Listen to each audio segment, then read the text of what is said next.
that I got a copyright strike because your producer was doing something in the household and he needed my phone in order to get it done because his phone was fucking up because our producer is a genius when it comes to tech.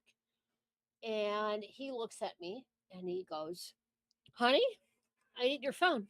By the way, Because I am not done with my story. I don't care. We are live on YouTube. Thank you all for your patience. Thank you. He's not okay. I will not disagree with that. Thank you. We need your mic on though. No, hear me out. You really don't because you'll get the feedback with my mic. That's This true. mic here is one of Is is your a mic pink? no. I wish it was. I will spray. It looks paint pink. No. Now, my pink mic is broken. I must buy a new one. So You need this mic. Okay. You need this mic right here. Mhm. This mic is okay. Digi's already on it. Anyways, we'll talk about it later. Yeah. I'm in the middle of a story. I'm trying to remember what did we the copyright strike? What was That's it? what I'm going. Oh, okay. I'm getting there. So Digi explains to me he needs my phone because Digi is a tech genius and he says no. He can fuck off. Literally, he can fuck off. I don't give a shit what he says.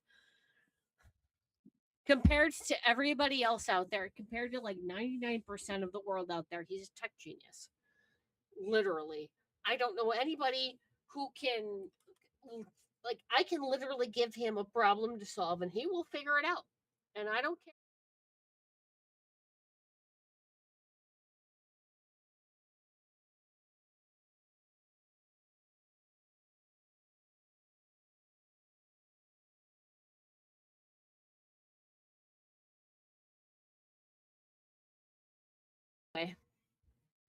He's got his phone jailbroken.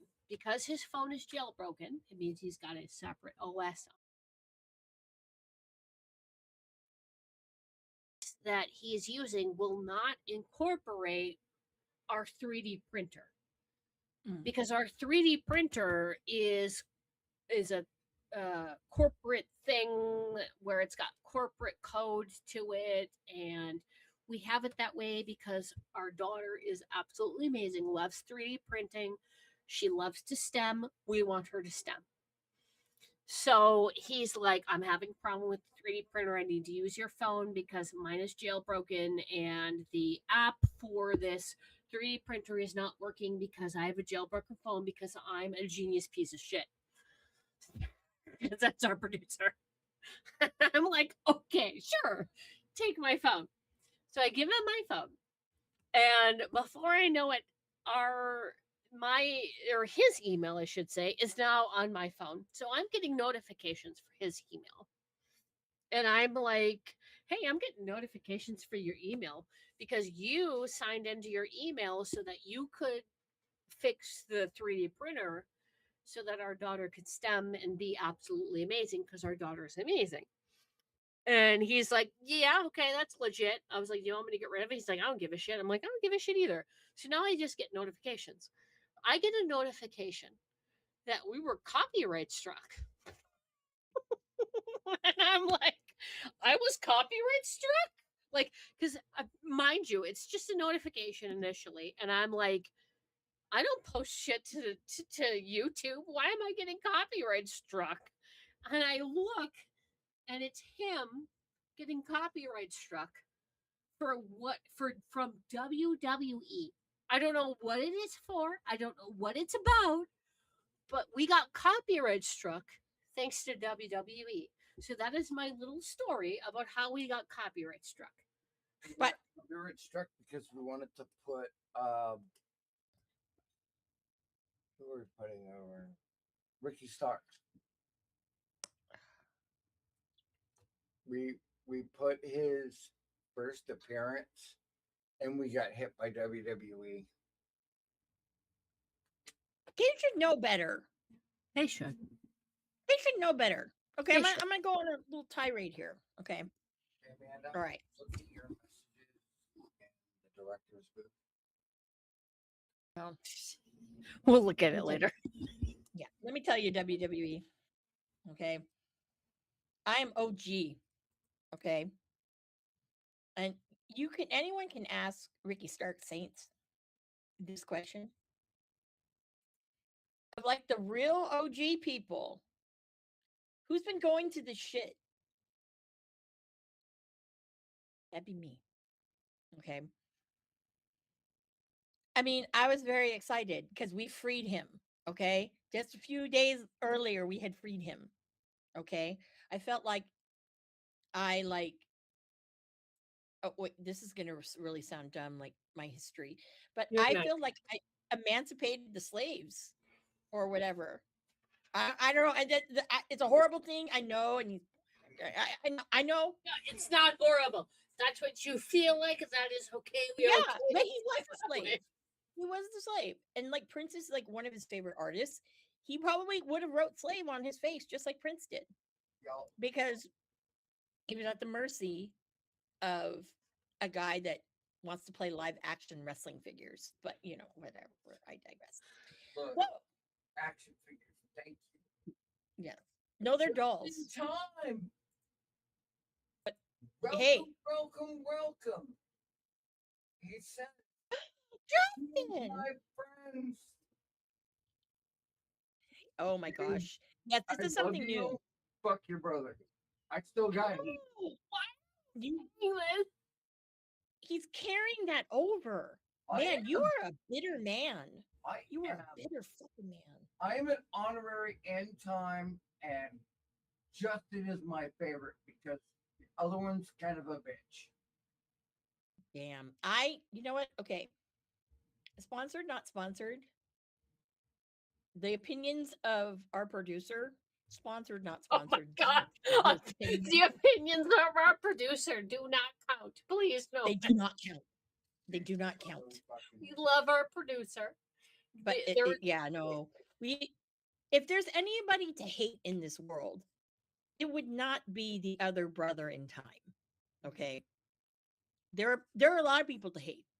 Dude, like for example, Reggie still has this agenda against my brother. I love it. He can't let it go. He's like freaking Rose on Titanic. I'll never let go, Jack. Dude, I'll never let don't go. compare me to that bitch. I did compare you to that bitch. Oh yes, I did. She should, because it makes you defend your position, and it makes us understand where you come from better. And I don't want to hear it. Amanda, but he ended up letting him go, which was the shitty part. Right, she was such a dick. Well, first of all, she probably could have moved over a little for him to get on the door. I'm not going into this debate because I could talk about this shit for hours, okay? But I'm saying is that yes, you have that. It's great that it's rolling over shows. Maybe that's your gimmick, your shtick. I can't unsee that now. Maybe you know, we have to make you change the names because you know someone might own them. You know, maybe we should be like WWE, buy a name. I might be the oldest in time, brother. Okay, well, we'll think about that one. Amanda, I don't know what he's talking about. Is it okay if I don't know? Yeah, don't know. Yeah, don't know. With Justin's brother, and this is a carryover because Justin is the only in time brother who shows up and supports us and is amazing. Justin is awesome, but his older brother is a bitch because he does not support us. Though we support the End Time podcast. Am I wrong? Sorry, I'm playing my little violin. Sorry. I don't know what's going on, but I adore Justin, and I see he's in chat, and I still adore him. And fuck off, anyway. Yeah, well, that's Digi's issue. That's your issue. I've clearly been able to tell that since our producer Digi is my honey, and I'm like, I don't know what the fuck you're going off about, but I love you. Well, you know how they have wrestlers' court. We should probably have some kind of thing like that. We Okay. should. Oh my So, god. so let's We keep need that in it. mind. Can I be the Okay. judge? I don't know what's going on in anything. Bro. Well, if people know what I'm talking about with wrestlers court, if you know, you know. Right, but I don't know, so let me be the Oh, judge. I'll buy sorry. Justin a 12-pack of beer. How's a good way to explain it? I Okay. can explain it. Okay. The wrestler's court is something that happens when somebody, as a wrestler, fucks up in a way that ultimately upsets the boys, especially like some of the older guys, like disrespecting them, shit of that nature. So, wrestler's court is where the oldest members of the roster preside, between 2 and 3 people, and they judge you, and whatever happens, happens. As an example, Miz fucked up hard when he first came to main roster. He didn't. He did. I heard about that. Right. His punishment was that he initially um, had to do his change out in a closet. He was kicked out of the dressing room. Why would that be a pun? Okay, hold on. I'm not wrestling. Zamora, love you. That's me. Fuck off. I'm letting Justin know I love him. Amanda can explain the rest. Like So, that yeah. to me wouldn't be a punishment. That to me would be like, Well, I need to dress in a okay. closet. Fuck yeah! Like I don't Yeah, deal with well, these shits. Okay, so the locker rooms, like when you're on that level, the AEW, WWE, the big production kind of thing, they're nice. They're usually in the, if you're in an arena, they're usually in whatever sport, their locker room. Okay. Well, I They have mean, a great, nice place to hang your way shit. up there, right? You know. You've worked your way up there. You've shown But you have talent. You have but prospects. when you do something that pisses people off, okay, because every wrestler court, someone has to. There's a punishment that they have. Oh, I've Okay. heard about wrestlers' court. Yeah. Now with the closet, okay, when you're used to having, you go in and you have this nice little space. You have a chair, little area, a little wide little area. You can put your shit out. If you're in a closet, they're probably shoving him like in a janitor's closet where it's already packed full of shit. Yep. And you can't probably really put your shit down. You wouldn't want to keep it there because it might grow feet and walk away. She says it, and I'd be like, I'd love this. I don't care. This is Well, I know the kind of you personality I am. do say that, but I do. I will, and I'd be like, punishment for me. And yeah. Keep going. So, good example of what wrestling court should have happened was the Phil Brooks debacle at AEW. That should have been wrestlers court. I kind of heard about that. He did. But I want to make a statement. Okay. Yes, I watched Unreal. Okay. Because, why not, right? Too much Phil Brooks, in my opinion. But it was great to see them chronicle Cena's last hurrah. I mean, I love him, but like, I'm just. Let me put it this way, John. You were an amazing human being. I have heard wonderful things about you. I am sick of hearing about you, and I'm sure you understand why I'm sick about hearing about you. But do not stop being the wonderful human being you are. I liked hearing about the human being more than I like about John Cena. Keep it going. He's a great comedic actor. He is. No, he's everything I hear about him. He is a kind-hearted person. I don't hear anything about him where it's he's this or he's that. Like everything I hear about him, everybody I've talked to has been like, no, he's great. He's funny. I hang out with him and we play the piano. We talk. He tells me about Mandarin and Chinese, and like think that's wonderful. I'm Yeah. just sick about how they booked him, and I am entirely sick of Well, it. And I well, Let me I appreciate who he is as a person more than I appreciate his character. P1 gets my blood up because let me tell you how awesome Cena is. When he had his match with AJ Styles, the note that was handed over to the announcer, where, it went through some of his accolades, the response between the both of them was, "Are you trying to get fired?" And Cena said, "What are they going to do? I'm only out in the next couple days." Seriously though, what are they gonna do? I'm the top fucking talent. Everybody talks about me like I'm uh, like like I can't do anything wrong. Like my shit don't stink. What are they gonna fucking do to me? Like the guy knows better. Like that is the dumbest thing to say to anybody. By the way, I've never heard this story before, and I'm like, what the fuck are you talking about? This is the highest drawing person ever. Amanda knows when it happened. I marked the fuck out as her co host because I very much believe that AJ Styles was not because he said it, he proved he was a generational talent.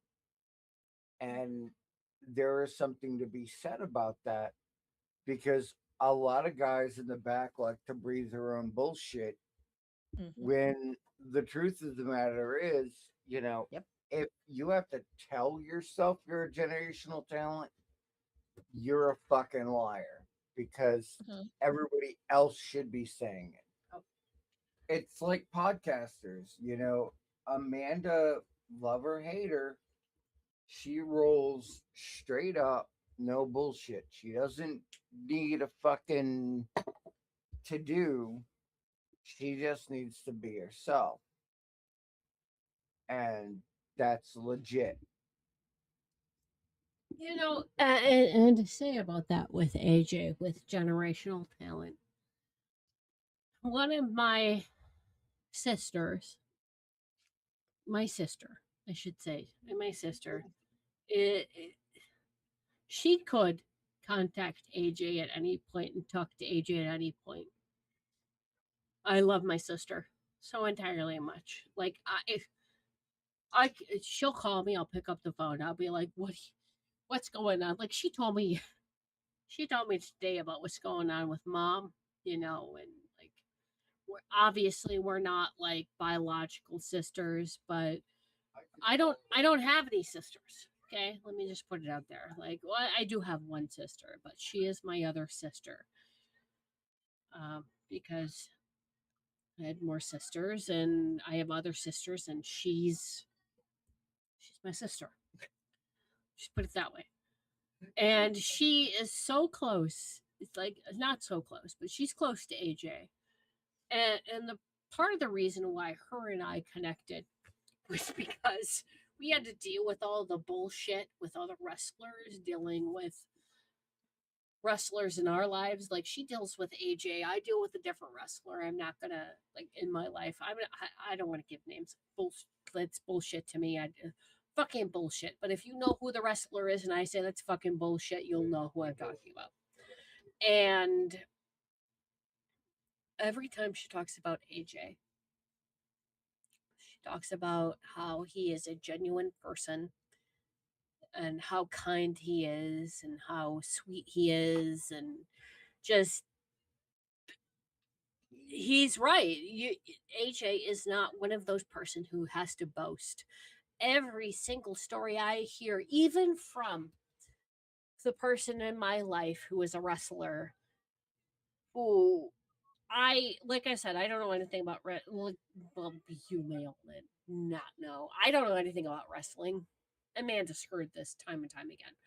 I don't know anything about wrestling. I just know that these people wrestle and I adore them and I support them as people because I see it on the back end and I'm like, I understand. I've dealt with acting and things like that. That's what you're doing, and I have a you're being question for you. physical, and there's a whole thing behind that, like the athleticism and the acting. It's all talent. It's literally all talent.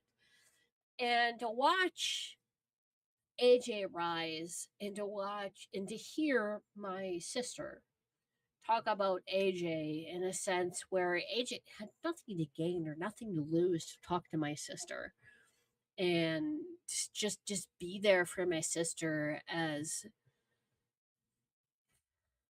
she's going to say it like this. And I think I need to say it like this because it will do her justice and it will do AJ justice. As a Christian, you know, to be there for their brothers and sisters in Christ, and just love them and care for them for who they are. It shows that AJ doesn't care about the fame, he cares about the people, which is why AJ, in my mind, is a generational talent through and through. Because AJ doesn't care about the fame, AJ cares about what's truly important, and that is family, friends, and then everything else. And that is why AJ is a generational talent, because AJ doesn't focus on his talent. AJ focuses on what's important in life and then focuses on his talent. And that's what makes AJ talented, because AJ goes, I'm going to put everything else ahead of me, and then I'm going to go ahead and do what is expect like then I'm going to not expected, but then I'm going to do what I think I can do. And the fact that he doesn't put 100% of himself in front of him, he puts 100% of himself in front of his family and his friends and then his wrestling career.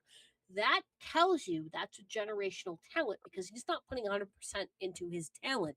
He's putting 100% into everything else before his talent. That is what makes talent. I'm done. I'm done ranting. Anyways, keep it going. Yeah. Generational talent. And I have a way to preface this, and she'll understand. If I was playing Cypress Hill, I would play Insane in the Membrane and go. Insane in the membrane. Crazy insane. I lost sound. Hello, hello. I can't hear anything. Not I can't see you. I can't hear you.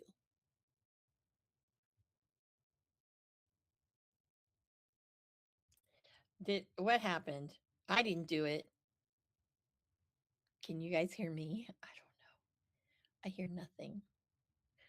But I don't hear you guys.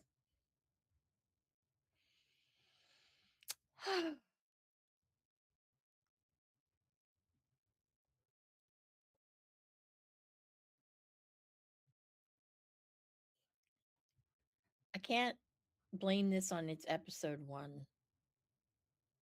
Yeah. Yeah. So it is what it is. But while we're working on this, I don't know if Digi or whoever is talking, but I'm just going to say this.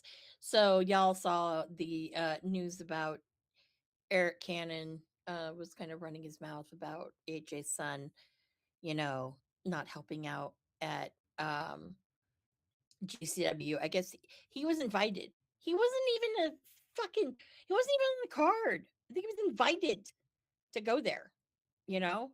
So it's like, you know, what the fuck, dude? Like, I'm sorry that, you're like bitter maybe because of, I don't know, you were a Nepo baby or whatever, but damn, dude, it's like, you know, these people, they learn.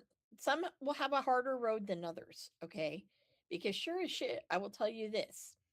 If, and I firmly believe this, is like, let's just say, change my mic source. Okay.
Say something.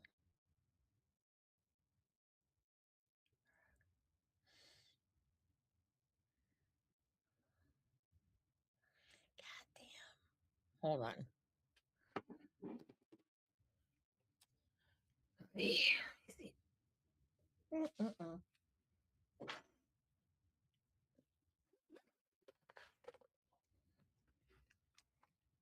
Okay.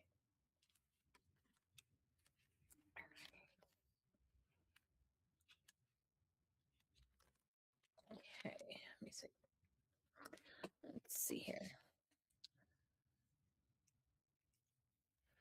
Let's see here.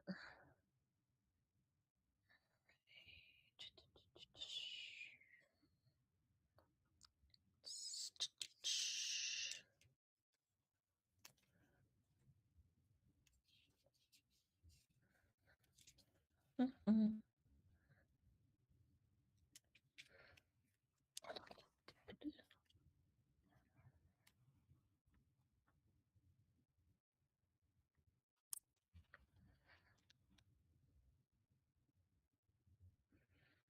Hmm. Weird. Okay, hold up. Hold up. Let me see.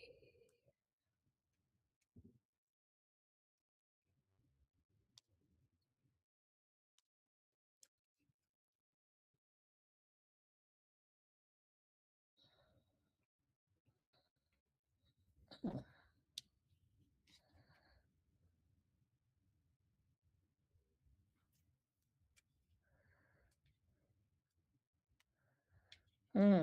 No. Ay, okay, hold on.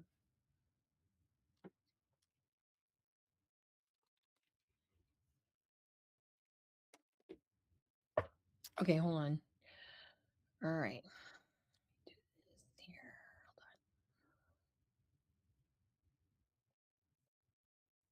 on. Okay, let's try. Oh my god. Okay,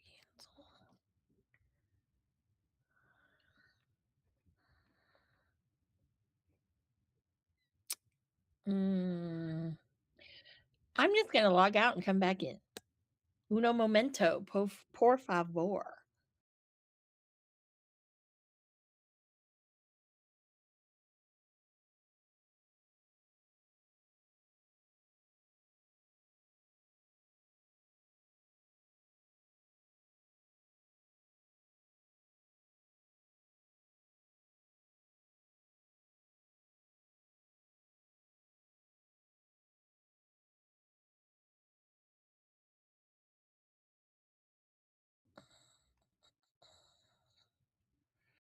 This fucking sucks. Hold on.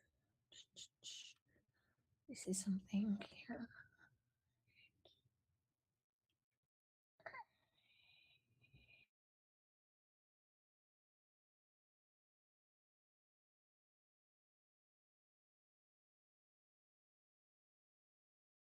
Second. Button.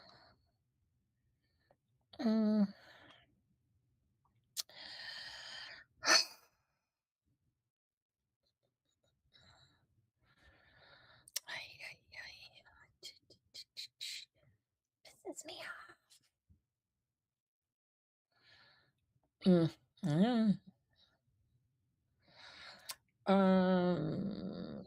Let me see here. Hold on.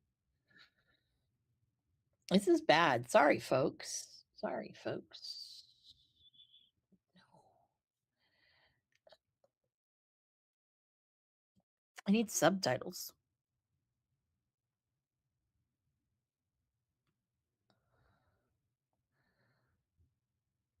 Mhm. Mm.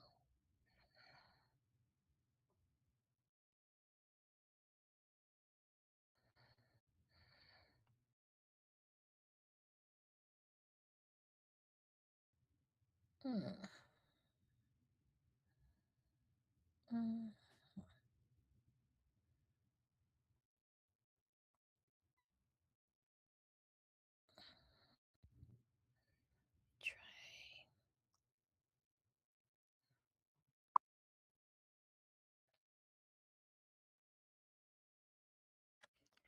Mm.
Can they hear me now?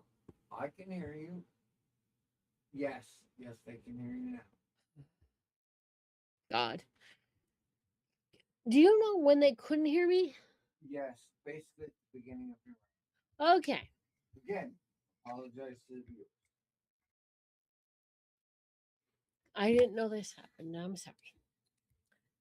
So while Amanda is gone, I'm going to try to entertain you all, and I'm very sorry for that. I am not as entertaining as Amanda.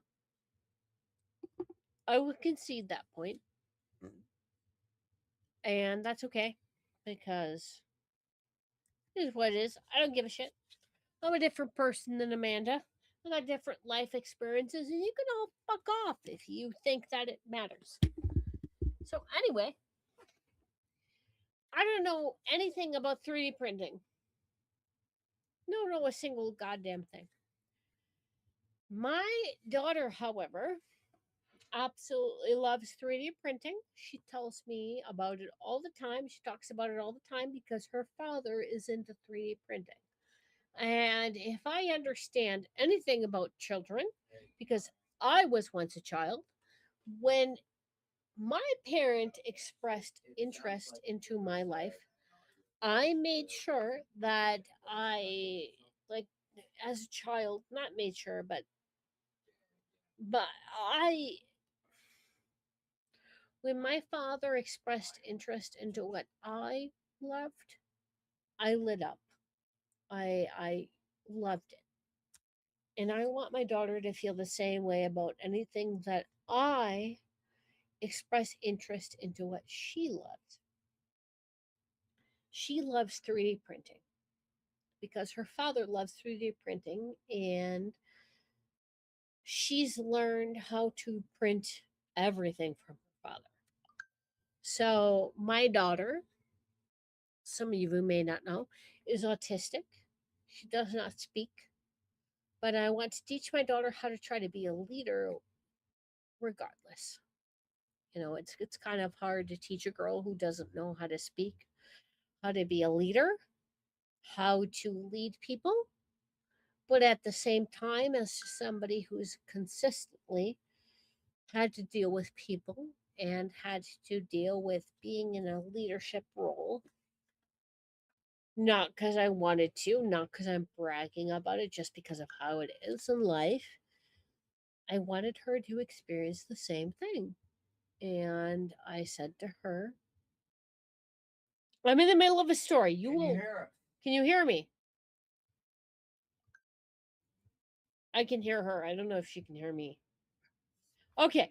You wonderful. I'm in the middle of a story. We're going to go into this story. I'm talking about my daughter. You can- Okay, got it. Got it. I'm going.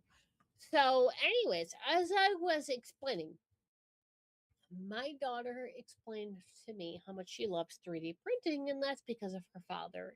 And when my father expressed interest in anything I did, I lit up. And I remember how much that meant to me. So I wanted to have my daughter feel the same way.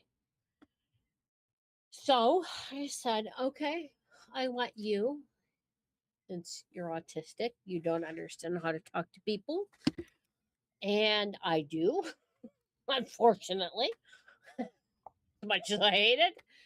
I Mm. want you to explain to me how to how to print something. I want you to tell me verbatim how you go ahead and you make something on the 3D printer.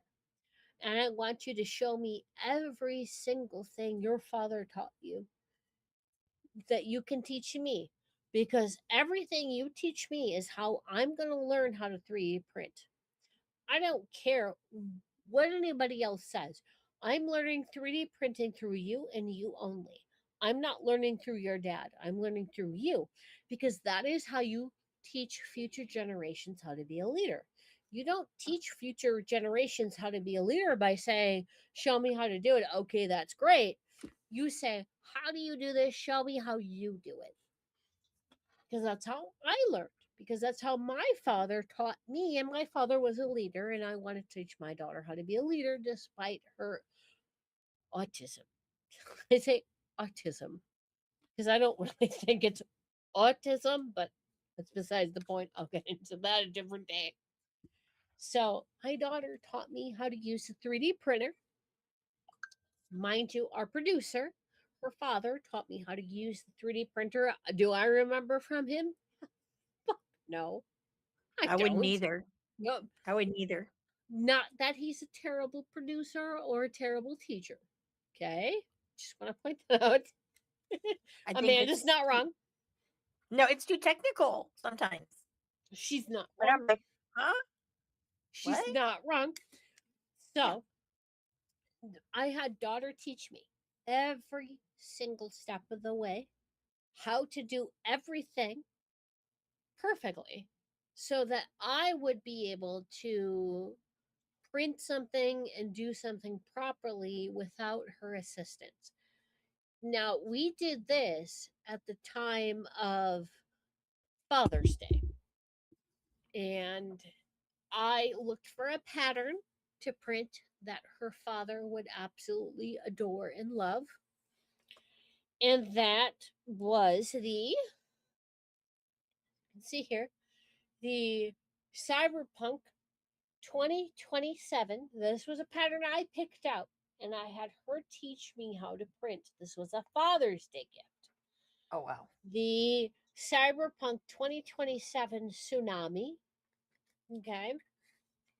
Kind of, I still got to print other stuff to it. We still got to print other stuff. But this is literally, how do we do this? Like, you can literally slide this entire thing. But this is what we printed for Father's Day. And piece by piece, she taught me, get really close to this. This thing is really detailed. Wow. She taught me how to print, and she did a good job. Look at how good this thing looks. Wow. Other than the white hammer, which I need to replace, and then if you see here, I've got to replace the lock mechanism, which people gun nuts will understand what that means when it comes to locking the gun. but this is literally from Cyberpunk 2027. 277 277. Should say 2020. I'm a Cyberpunk 2020 fan, but that's besides the point. If anybody wants to talk to me about that, I will talk about it for days. But this was Widely appreciate what you say. Okay. I am very much needed on the idea of one question for Amanda. Okay. You here for it? Oops. Watch Or- it broke. No, she didn't break anything. Okay. Amanda, Yes. I have a question. Yes. I maybe have an answer. I know you have an answer. Okay. The gringos are heading to Mexico, insane in the membrane. pretty Mhm. insane. Got no brain. Go Yep. ahead. You have contact. Yep. Go. See this shit? See this shit, Amanda? It literally moves. Wow. I know. Okay. So I'm not done with my story, right? I'm not done. Where's the other one? Please. Amanda, I have given you. Did what was your question? Go. Wow. Is it- Right, Amanda? He's like, go, Amanda. Like I'm like, okay, so let me explain this. Would you shut up? This is our show. Amanda, please continue. You have no idea what I'm talking about? Are you Well, I didn't sure? hear you. I said the gringos are invading Mexico Yep. and insane in the membrane. Explain. I don't know what Cypress Hill has to do with the gringos. Oh! Yes, you do. There you go. Oh, yes, I do. Okay, never mind. Okay. I thought you meant with AAA.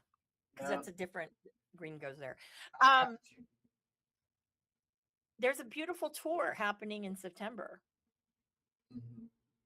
Mm-hmm. That one Marty Skrull is wrestling in.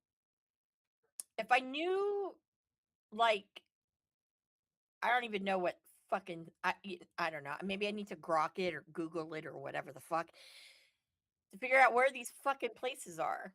You know, I would maybe go, hey, you know what? I won some airfare on an auction for Alaska Airlines, and it's anywhere in North America that they fly.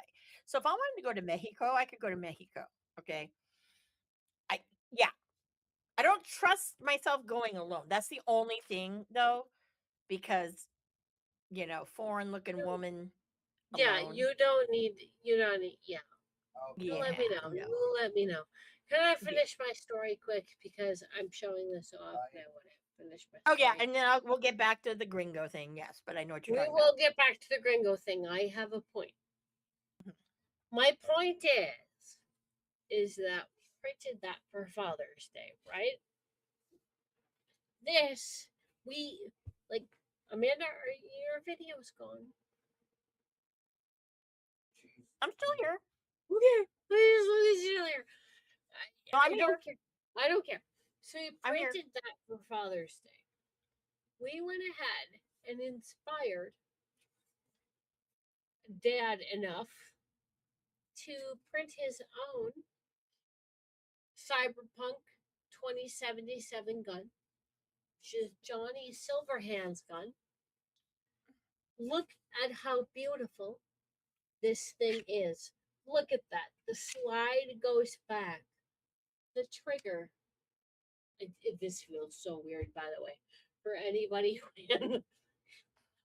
I don't feel comfortable doing this because this looks like a gun, okay? And anybody who understands gun safety knows this is antithetical to what this should feel like. I should never pull this trigger, right? It's a 3D printed gun. Okay? Just want to point that out. There's nothing a part of this is functional, but every part of me screams, I shouldn't pull the trigger.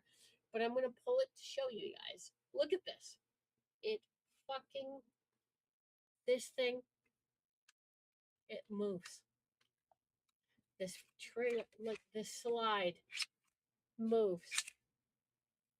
He printed this himself. We inspired a Father's Day gift.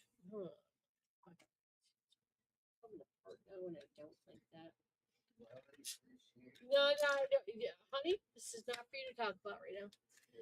So we inspired this Father's Day gift. It is not real. This is a 3D printed gun. Like I said, we've got to get shit going with this so that. But we inspired him, the master, as we call. This is why I think this is so cool.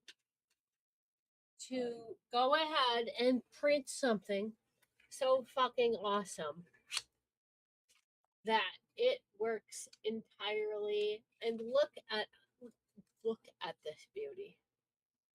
Look at this. And look at how clean this thing looks. And this is literally just a 3D printed model of a gun from a game.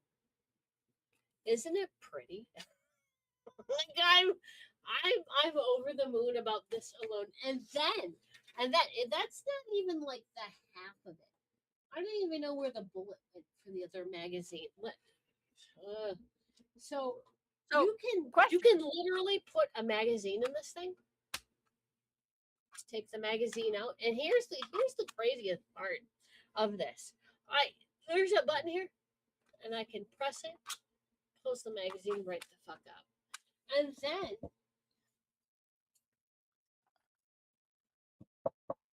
he printed a stand for it. It's so fucking cool. Why do I hear knocking? That's easy. So, made that being said, we have gringos invaded Mexican wrestling. And insane in the membrane. Fleeing to our Yep. I'm excited. You know, well, for this tour, I would love to go, but we were saying, you know, I shouldn't go alone. I keep telling Marty this, you know, Mexico, me alone? No, that's not safe, dude. Like, no. No. So, anyways, but I want to go. But also, you know, I spent a lot of money this year. Yes. A lot of money. Oh my God, you don't even know my story. Because my SmackDown story. Story where you're at SmackDown and they almost killed you at the very end.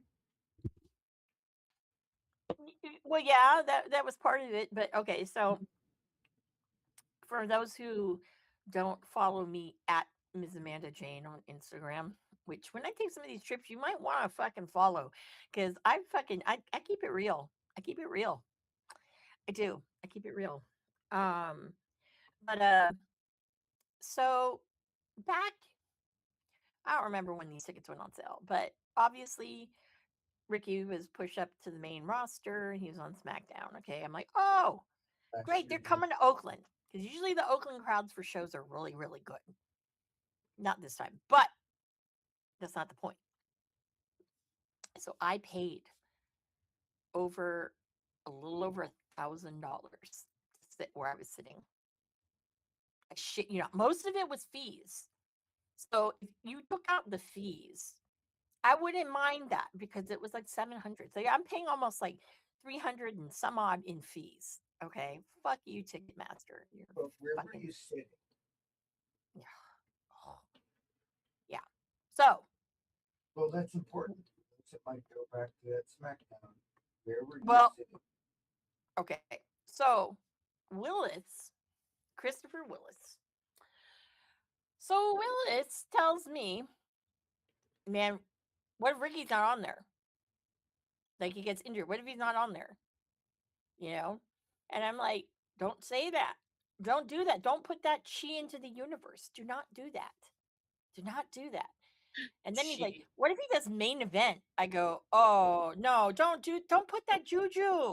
Do not put that juju. He'll be there. He totally will. Okay. Next night they have a house show, but let's go to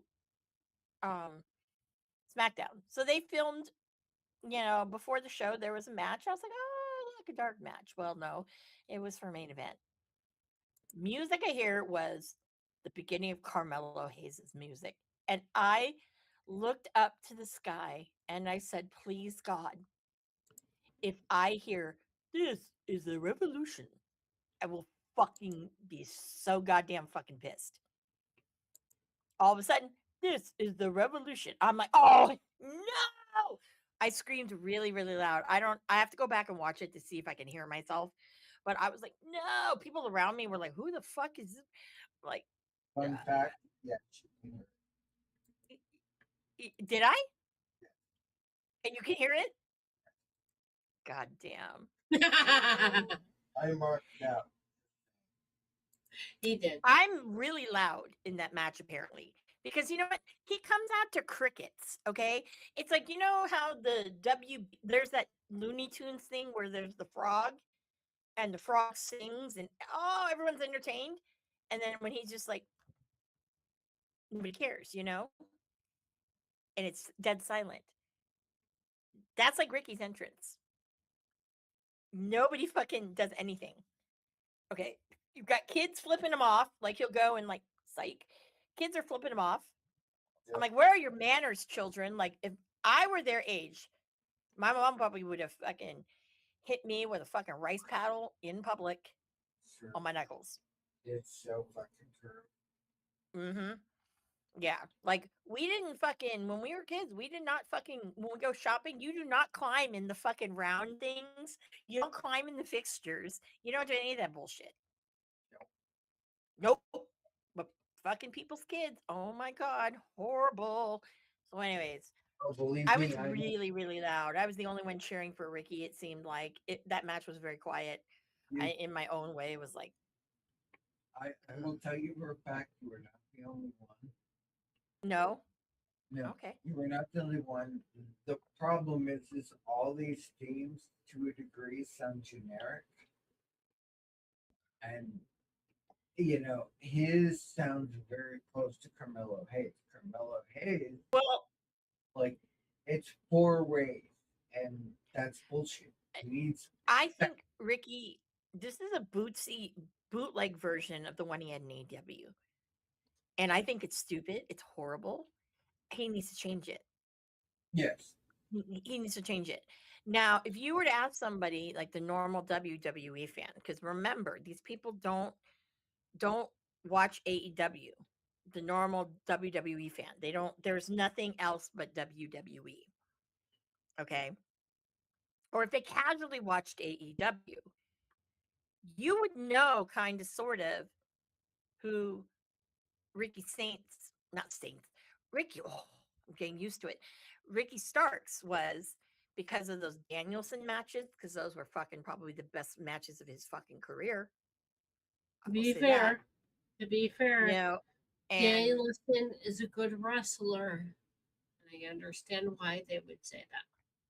but also, I don't think that Danielson knew that Ricky was capable of that. And actually, I don't even think Ricky even knew he was capable of that. Let's go there. Let's go That's there. fair. That's honestly, Ricky does have talent, and I understand where you're coming from with that. Yeah. And people, it's like, yeah, that bullshit with Joe Hendry and him coming out in that leopard pajamas. Yeah, but that's like gimmick shit. You know what I mean? I know, but people are like, yeah, oh yeah, Adam Copeland was right. He's like the mini rock and blah, blah, blah, okay. Rock. I mean, like just pull it back. Yeah, pulling it back. Like, who gives a shit? Like, that doesn't matter. Like, what matters is what he can do in the ring. Like, it doesn't matter what he fucking wears. What he wears is bullshit compared to what happens in the ring. So anybody who's going to go ahead and say that shit, they should not be taken with a grain of salt. But Yep. keep on No. going. I digress. Yes, I know. So with Ricky, you know, this year, well, we all know that. Oh, behind me is Saints Row, by the way. I actually have to put some more pictures up because the only photo of me and him, it's from Stand and Deliver not this last Mania, but the Mania before that when he was North American champion. So I have the Stand and Deliver poster. Then the ones that I was going to, I'm missing one up here. No Mercy, where he won, and again Willis, he's not gonna win. He's not gonna be Obafemi. I go, yes, he is. He's gonna be Obafemi. He's gonna be the NXT champion, no doubt, no doubt. What happened? NXT champion, and currently, I'm not counting Brock Lesnar. Ricky is the last man to have beaten Obafemi. Let's gnaw on that, people. I know y'all love the Oba and the little strut. That's cool, right? Now I can do it because he's not facing Ricky. But y'all need to recognize that little scrawny motherfucker, because that's what you guys call him. You're like, you always scrawny, small. That little motherfucker beat Obafemi with a fucking tornado DDT. 5 of them. And 5 of them. lifted Obafemi off his feet by himself. Okay, like, let me just hold on. Didn't he pull and man with something wrong? Didn't he pull a Samoan drop on Obafemi during that match? Yeah, I believe he did. Mm-hmm. Like I don't understand. Okay. Like,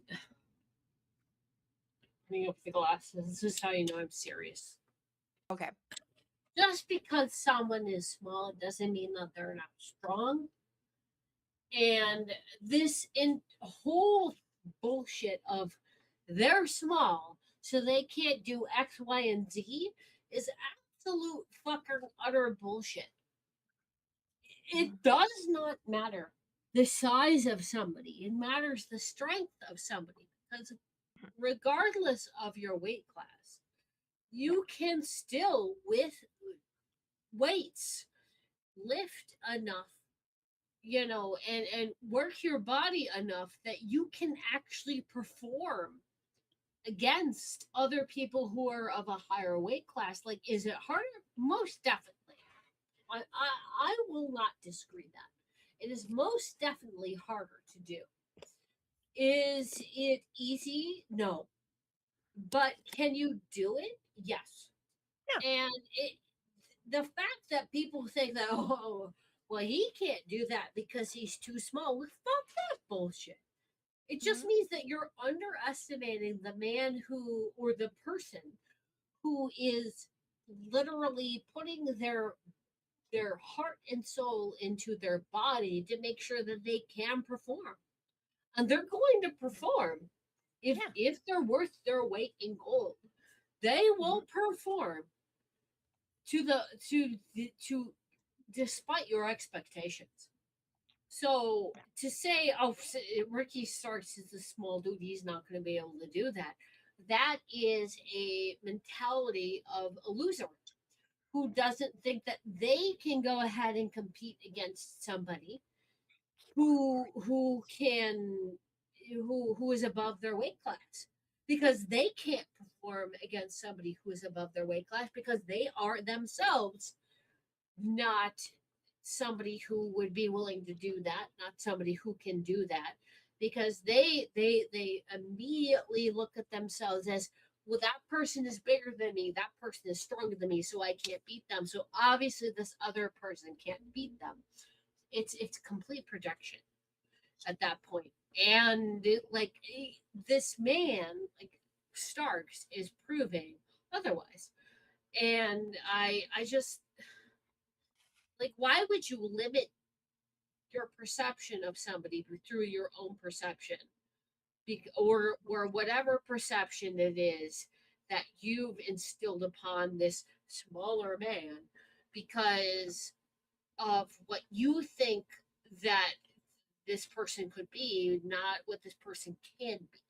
And I think that, like, whoever is saying that is just limiting themselves and their perception of what that person can be. I'm sorry. I hate the gimmick. I just, I hate the gimmick. That's just it. Well, I'll say this to be fair and whatnot. Agree with you 1,000%. The problem is with Ricky. I've said this before. Said it when he was on the Indies. Said it when he was doing NWA. Said it when he was in AEW, and I will say it, and I say it now too. The problem is nobody gets it. Like, what does absolute mean? And why the fuck should I care? Those are two questions that a fan, you need to be able to answer that. To say, this is what makes me absolute. And you should care why, because wrestling fans are stupid. And plus, you also need to have an audience participation entrance, or they won't like you at all. I mean, that goes for anybody, so you're not wrong. Well, no, it's true. Like, okay, like, honey, I am not disagreeing with you. You are not wrong. I don't understand wrestling as much as you do, but about 110% correct. I think part of it is because this new breed of wrestling fan, and I know we've talked about it a long time ago, many a time. There's this entitlement, and they want to be a part of it. And for them to be a part of it is let me, sing along with Seth Rollins. Whoa, whatever, right? When Roman comes out, yeah, let's all, whatever. I get it, right? But I think that at the same time, though, it's really interesting. It's going to be very, very interesting because speaking of gringos, in today's NXT, I'm gonna have to go back and watch it because apparently there was some good shit going on. Yep. Zilla Fatu debuted, and a lot of people say, "Oh God, that guy's a dick." Yeah, but you know what? Honestly, I get it. I'm fucking I mean, I get it. Mike Santana's on goddamn. Oh, I'm sorry. Isn't it Cruz Montana? It's Cruz Montana, which he chose Yeah. rather than allowing the copyright to his name be transferred. Exactly. Yeah. But so we've got that. Makes it interesting. Yep. Now, randomly last week on SmackDown, because we have not seen Ricky on there, because why? He's been on 3 weeks. And busting his ass. Speaking of busting ass, I go back. Oh God! Okay, we're going here. Anyway, keep going. Okay. But going back to that, he shows up randomly on SmackDown and interrupts Rey Fenix. Yep. Of all people. Yep. I'm like, what is this? So, because as we know, Rey Fenix is the cruiserweight AAA champion. And apparently, they're going to do a fatal 4-way in NXT to decide who's going to be his number one contender. They've named 2 people tonight, and 2 were not named. Why do I have a feeling in my gut that someone's going to go back down to NXT I for don't this? think it's back down to NXT. Really? I think it's a move from NXT to the main event of AAA. I don't know. I mean, but look at the people that are there right now. Mm-hmm. You have Wagner Jr. Yeah. Got the Perros. You've got a lot of great talent that are now being showcased in this tournament. Mm-hmm. So putting him in that running makes a lot of sense. Like that's putting him in a way that when you have somebody like Rey Mysterio and The Undertaker going, you need to be a champion. That's a huge vote of confidence. That's his boy. That's his fucking. That's his boy. That's his fucking dude. Love Yeah. Undertaker. Like that is huge. So, it would be great if Ray Phoenix loses that title, advances the tournament, and you have a Penta Ray Phoenix match, which those two are fucking awesome. Which it could go either way, and then you have Roman Reigns, which is a great match set.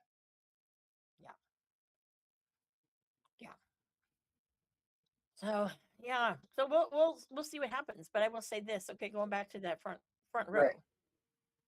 Did you know? True facts. That was the first time I had been that close to Phil Brooks. It was less than 3 feet. 3 feet. Yes. I'm gonna say right now, yes. Because I love you and I know you. Well, you know me. When he came out, 2 middle fingers. Yeah. Wait. Okay. Hold on. Okay. Hold on. Why Wait. No, but I have been a fan of CM Punk since the TNA days, since Straight Edge, and there has been no time where CM Punk, specifically, not Philip, CM Punk has come out and said, "Fuck you, fuck you, fuck you, fuck you, fuck you, fuck you." That is literally CM Punk. Fuck you. I am straight edge. Like I did not understand WWE at all. I understood CM Punk and TNA CM Punk before I understood WWE. So to have him come out and say, he come out to say fuck you, I'm like, CM Punk. So he came out to be CM Punk. Wonderful. Good. Because that's who CM Punk is. Like, literally, that is CM Punk. Like, his entire fucking career. Which is awesome to me because that tells me that you got to experience CM Punk. Anyways, moving on. I don't want to experience CM Punk. Just like I don't want to experience fucking ocean spray. Oh no. You I'm subjected to it. that's okay. Okay, that's fine. And I don't disagree with you on that. But Got 2 middle fingers up. We all know why. they And know so why. I don't know why. I don't want to. it's a long story. You But you can say I that. will say hashtag Team Cabana. Enough said. I understand half of that. It's a long story. I don't want to understand the story. Is that okay? We're not going to understand it right now because everyone's going to go, "Oh my god, Amanda!" No. But that's good. That means that I don't understand the story. Oh, you'll figure it. You'll know. You'll know. I'll figure it out eventually. I don't give a shit. Like, okay, like let me explain it to you from my aspect. Mhm. I didn't get into wrestling because of WWE. I got into wrestling because of CM Punk. I had an I'm sorry. I almost choked. You can choke. That's fine. Ah. Are you done? Are you done? She's about ready to flip. I don't care what you say. I'm about to explain my life experience. Are you done? I'm waiting for Amanda here. Hey, you know what? Sometimes we make bad life choices. Listen, I'm going to explain to you my bad life choice. Okay, Yes. tell me your bad life choice. This is what got me into wrestling. Okay? Okay. Okay. Let me explain it to you this way. First, we're two-parter story. Okay, there is no way to get. There is no bad way to get into wrestling. Do you disagree with me on that? Yeah, there's no bad way. Bingo. But there's no bad way to get into it. But there's also bad choices that one can make. Okay, that is fair. Mm-hmm. That is fair. Do not disagree with that. But this is, I love the nuance that we're going on with, because I'm explaining to you a female perspective from wrestling. Women are not predisposed to get into wrestling unless it is because of a man. And that's just the honest to God truth. Like, I didn't get into wrestling because other women are like, oh my God, look at this. Other women to be like, oh my God, look at this. And I'd be like, whatever. It's like a dude thing, you know? It was not women who got me into wrestling. It was a man who got me into wrestling, and I went, oh my God, look at this thing. And I went, okay. Like, it's generally how it works with women. You know, like, I don't mean to be like bad about that. I don't mean to be mean about that. That's generally how it works with us ladies. You know, we're not just predisposed to getting into wrestling unless there's a man in our life who says, no, I know what trips your trigger. This thing trips your trigger. Let me show you. And then we go, you're right. This thing does trip our trigger. And then we get into it, because that's how we are. You know, it's just not like, oh, look at this masculine thing. It's no. Check this out. This is what gets you into wrestling. I mean, technically speaking, every guy, every person is like that, you know, but you know, for women, there's a bigger barrier to that. Oh yeah. You know, so I already understood WWE, understood wrestling, and I had a boyfriend who was really into it at the time. And CM Punk had literally just got signed on to WWE. And when I started learning about CM Punk, he still had Pepsi Cola. Some of you know. Some of you know. I go Pepsi Cola, and I do right here, and you know what this means. Ugliest tattoo in the world. Yes. I am a fan, and even I am like Pepsi Cola CM Punk, and you know what the fuck I'm talking about. Unfortunately, bad life choices. Right, like all around.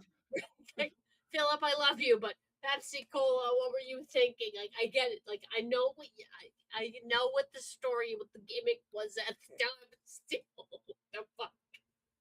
So you know, like he's got this gimmick to overcome. Where I'm looking at my ex-boyfriend at the time, like, he's got a Pepsi Cola tattoo right here. What the fuck are you doing trying to sell me this dude?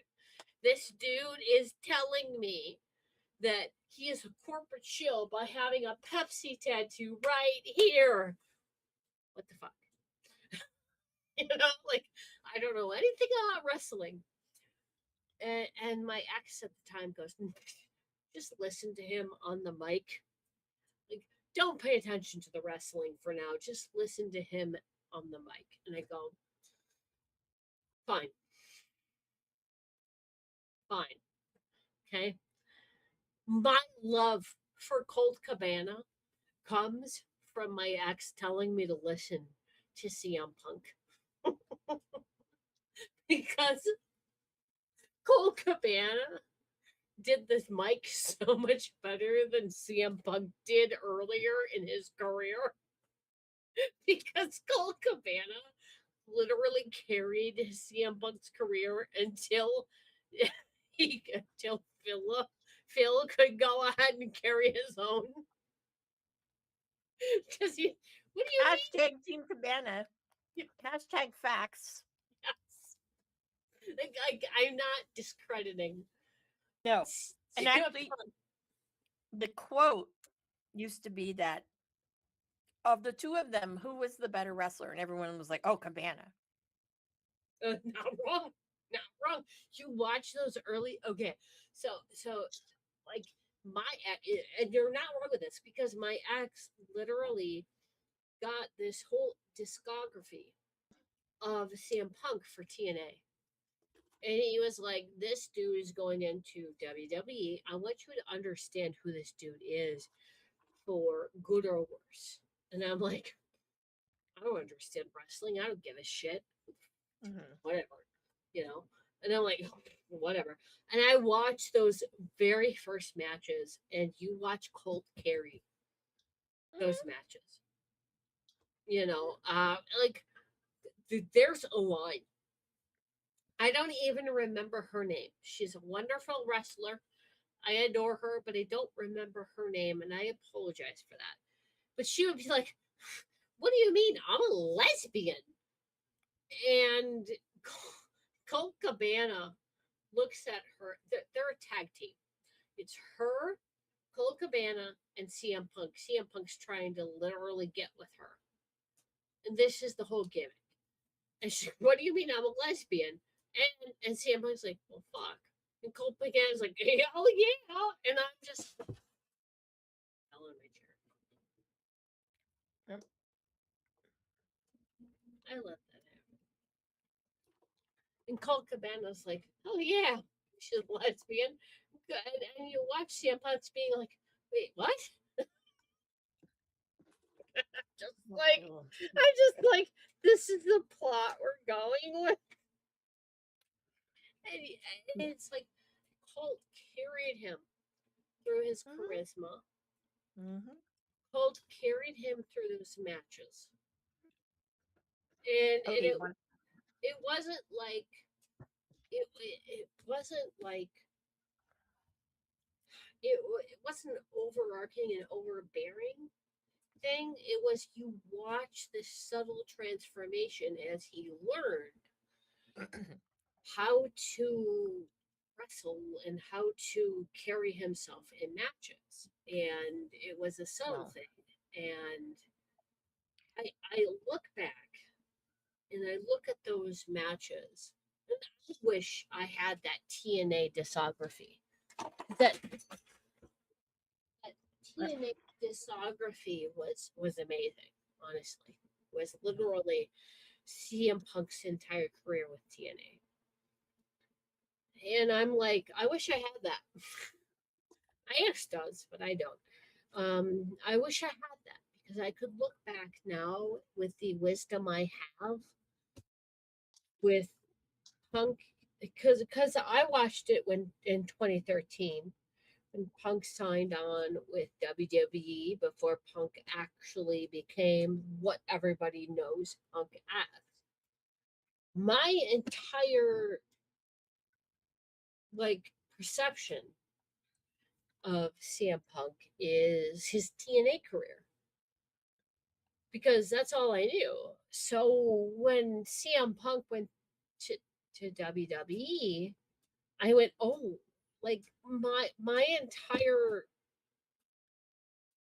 understanding of CM Punk was that oh, this guy's good on the mic. That means that whatever he says, like he's good at wrestling.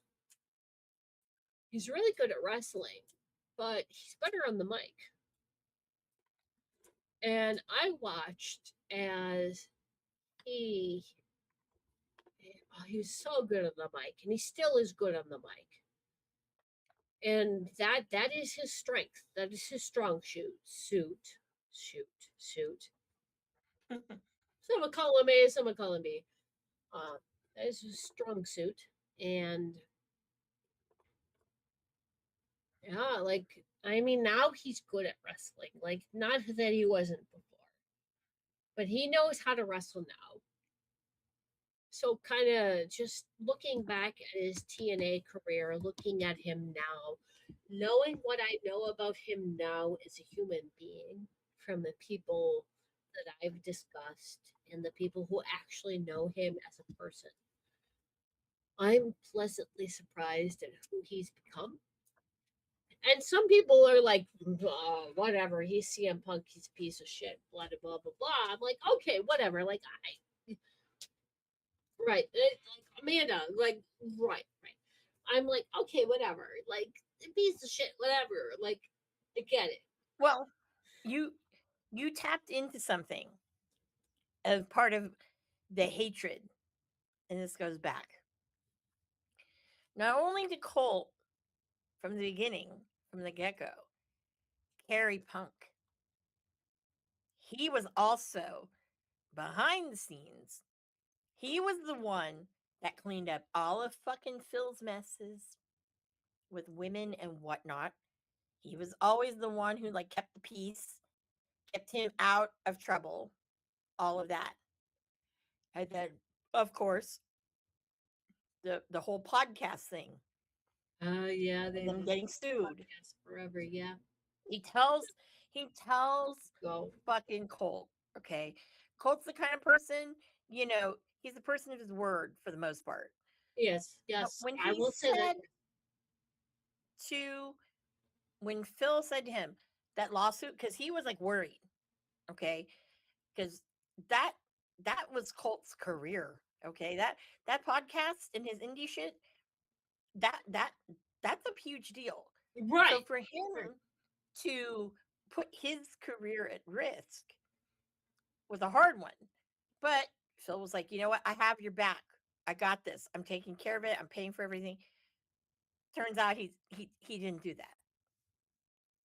And it was like, you just stabbed the one person out of anybody who was like, who actually had your back still, right? I mean, he was even there with like a lot of the girlfriends, like when there was, because he was a serial cheater, you know? Phil or Colt? Because I know Phil. Phil was. Yeah. Yeah. Yeah. Sorry, I don't. Hold on. 1 second. I don't know about a lot about wrestling, but I knew that one. Yep. And who was the one that cleaned up all the mess? Yep. Yeah. Mm-hmm. So my big thing is, so when he started, and this is just my perception, I don't know if this is true or not, That's but it feels fair. true. This feels true. Is that when he started dating AJ, I have a feeling, because Colt would go over there every day. He'd fucking do his laundry there. That I know. Just shit like that. And then all of a sudden, like, he stops going over there. He wasn't at Phil and April's wedding. That's a big thing. And here's the thing. I mean, considering that they've known each other since, and they've worked that close together since the 90s, that's a big thing. That's a big thing. Well, that's where kind of the wedge is with it. Right. And that's where I never thought she was a really good wrestler. That's just my opinion. But, okay. Can I say something about that? Mm-hmm. She came about during the Divas division. Mm-hmm. That tells you everything you need to know about judging her character of wrestling. Because the Divas division, the only two people that carried the Divas division was Paige and AJ, because those were the only two bitches who could wrestle. No, you have Natty. Oh, I don't. Okay. Talia Neidhart. No, Stop. I mean, I'm gonna go on a rant. Okay, I love you, and I love Natty, and I love Beth Phoenix. Uh-huh. Beth and Natty were never. Sorry. Oh my god. They got the shaft. Yes. Mm-hmm. Oh my god. They did. Like, You know, Beth Phoenix and Natty Neidhart have never once been in the same category or even the same stratosphere as the Divas division, because the Divas division never gave them the light of fucking day because they were too goddamn talented for that goddamn division, because they would annihilate and dominate every single fucking woman there except Mhm. for two people, which they decided, the company decided that this wasn't going to happen. Those two people, Paige and AJ Styles. I want and I AJ want Lee, to, or excuse, right. not Styles. I think I say AJ, and I'm hold on, Yeah, I hold know on. what you mean. AJ, I am very sorry putting you in the same category. I Yeah, mean AJ Lee. but I know what you mean. I know what you mean. Yeah, no, no.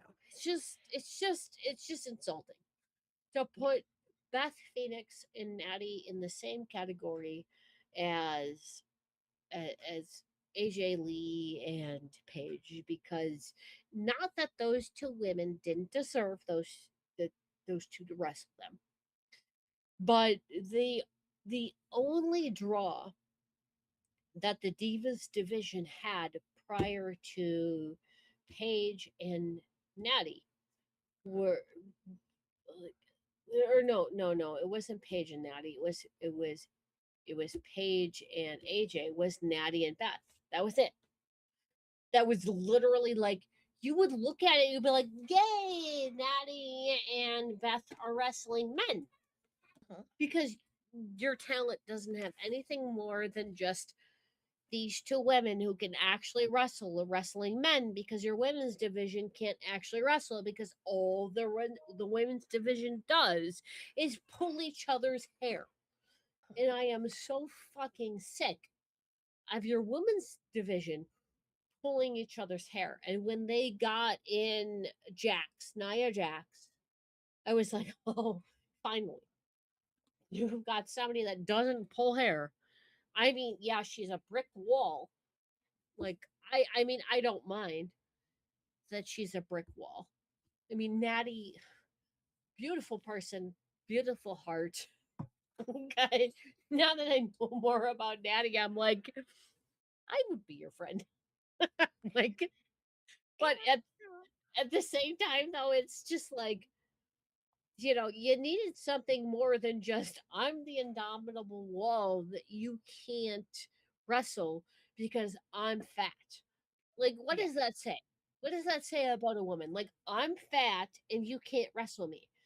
And now that Nia Jax is losing weight, she looks gorgeous, by the way. And like, she can actually move. She proves she can actually wrestle. And it's like, oh, what yeah. do you do with her? Nothing. Fuck off. You do nothing with her. Like, you only care about her when she's the indomitable force because she's got a lot of fucking weight on her. She can't have that much weight because she's killing her fucking body while doing it. Like, fuck off. Like, Yeah, Amanda, kill me now. Kill me yeah, now. I yeah. just, kill me now. I come from 2015 or 2015 wrestling, and Yeah, uh, I get it. I get it. I get it. Um, this is totally random. Okay. McDonald's next Happy Meal toy is fucking a collab of Hello Kitty and Godzilla. I shit you not. who's got the rights to Hello Kitty right now? A lot of people. Oh, hold. I'm looking this shit up because this is, I. Well, all I know is hello, beyond all reasonability. Hello. Hi. Welcome. You've got mail. I'm done. No. My mail does that. My phone, okay? My text tone is the remember AIM and the little noise AIM would make when you got an IM. That's my freaking text message tone, okay? And then I wish I could do this for my work email, but Microsoft doesn't let you change it. So my personal email, I have you've got mail. If you know what I'm talking about, you know what I'm talking about. But if you don't, then fucking, I'm sorry that I'm a dinosaur. You're not a. Well, you know what I mean. I mean, yeah, but you know, so going back on this little the wave of this tangent, okay? So Phil Brooks, okay, I'm gonna go back to Phil Brooks. Never been that close. He and I locked eyes 3 times because he could hear me. Well, fuck, I'm loud. Everyone can fucking hear me. There is part of their banter of they were going back and forth about, Cody, like, we're friends. And I'm like, you don't have any friends, Phil. The guy next to me was like, damn, just rip into him. I go, he doesn't have friends. He loses them all. They all go away. Right. And so then there was another one. I'm like, yeah. I'm like, Cody, don't you remember what he did to the Bucks and Kenny? Yeah, he kept looking at me. I'm like, fuck you, dude. I ain't afraid of you. No. I spit truth. And then he's like, oh, and then he said something else about friends, and I'm like, hey, Colt Cabanas is high. Oh, bitch. Bitch. Don't Literally. Did you? Are we literally gonna call you a bitch? I'm love a bitch. you. I am that love you. bitch. Okay. Jade Cargill can say she's that bitch all she wants. Fuck no, bitch. No. That's No. me. Jake Carville says you're that bitch. You are the bitch. Thank you. Yeah.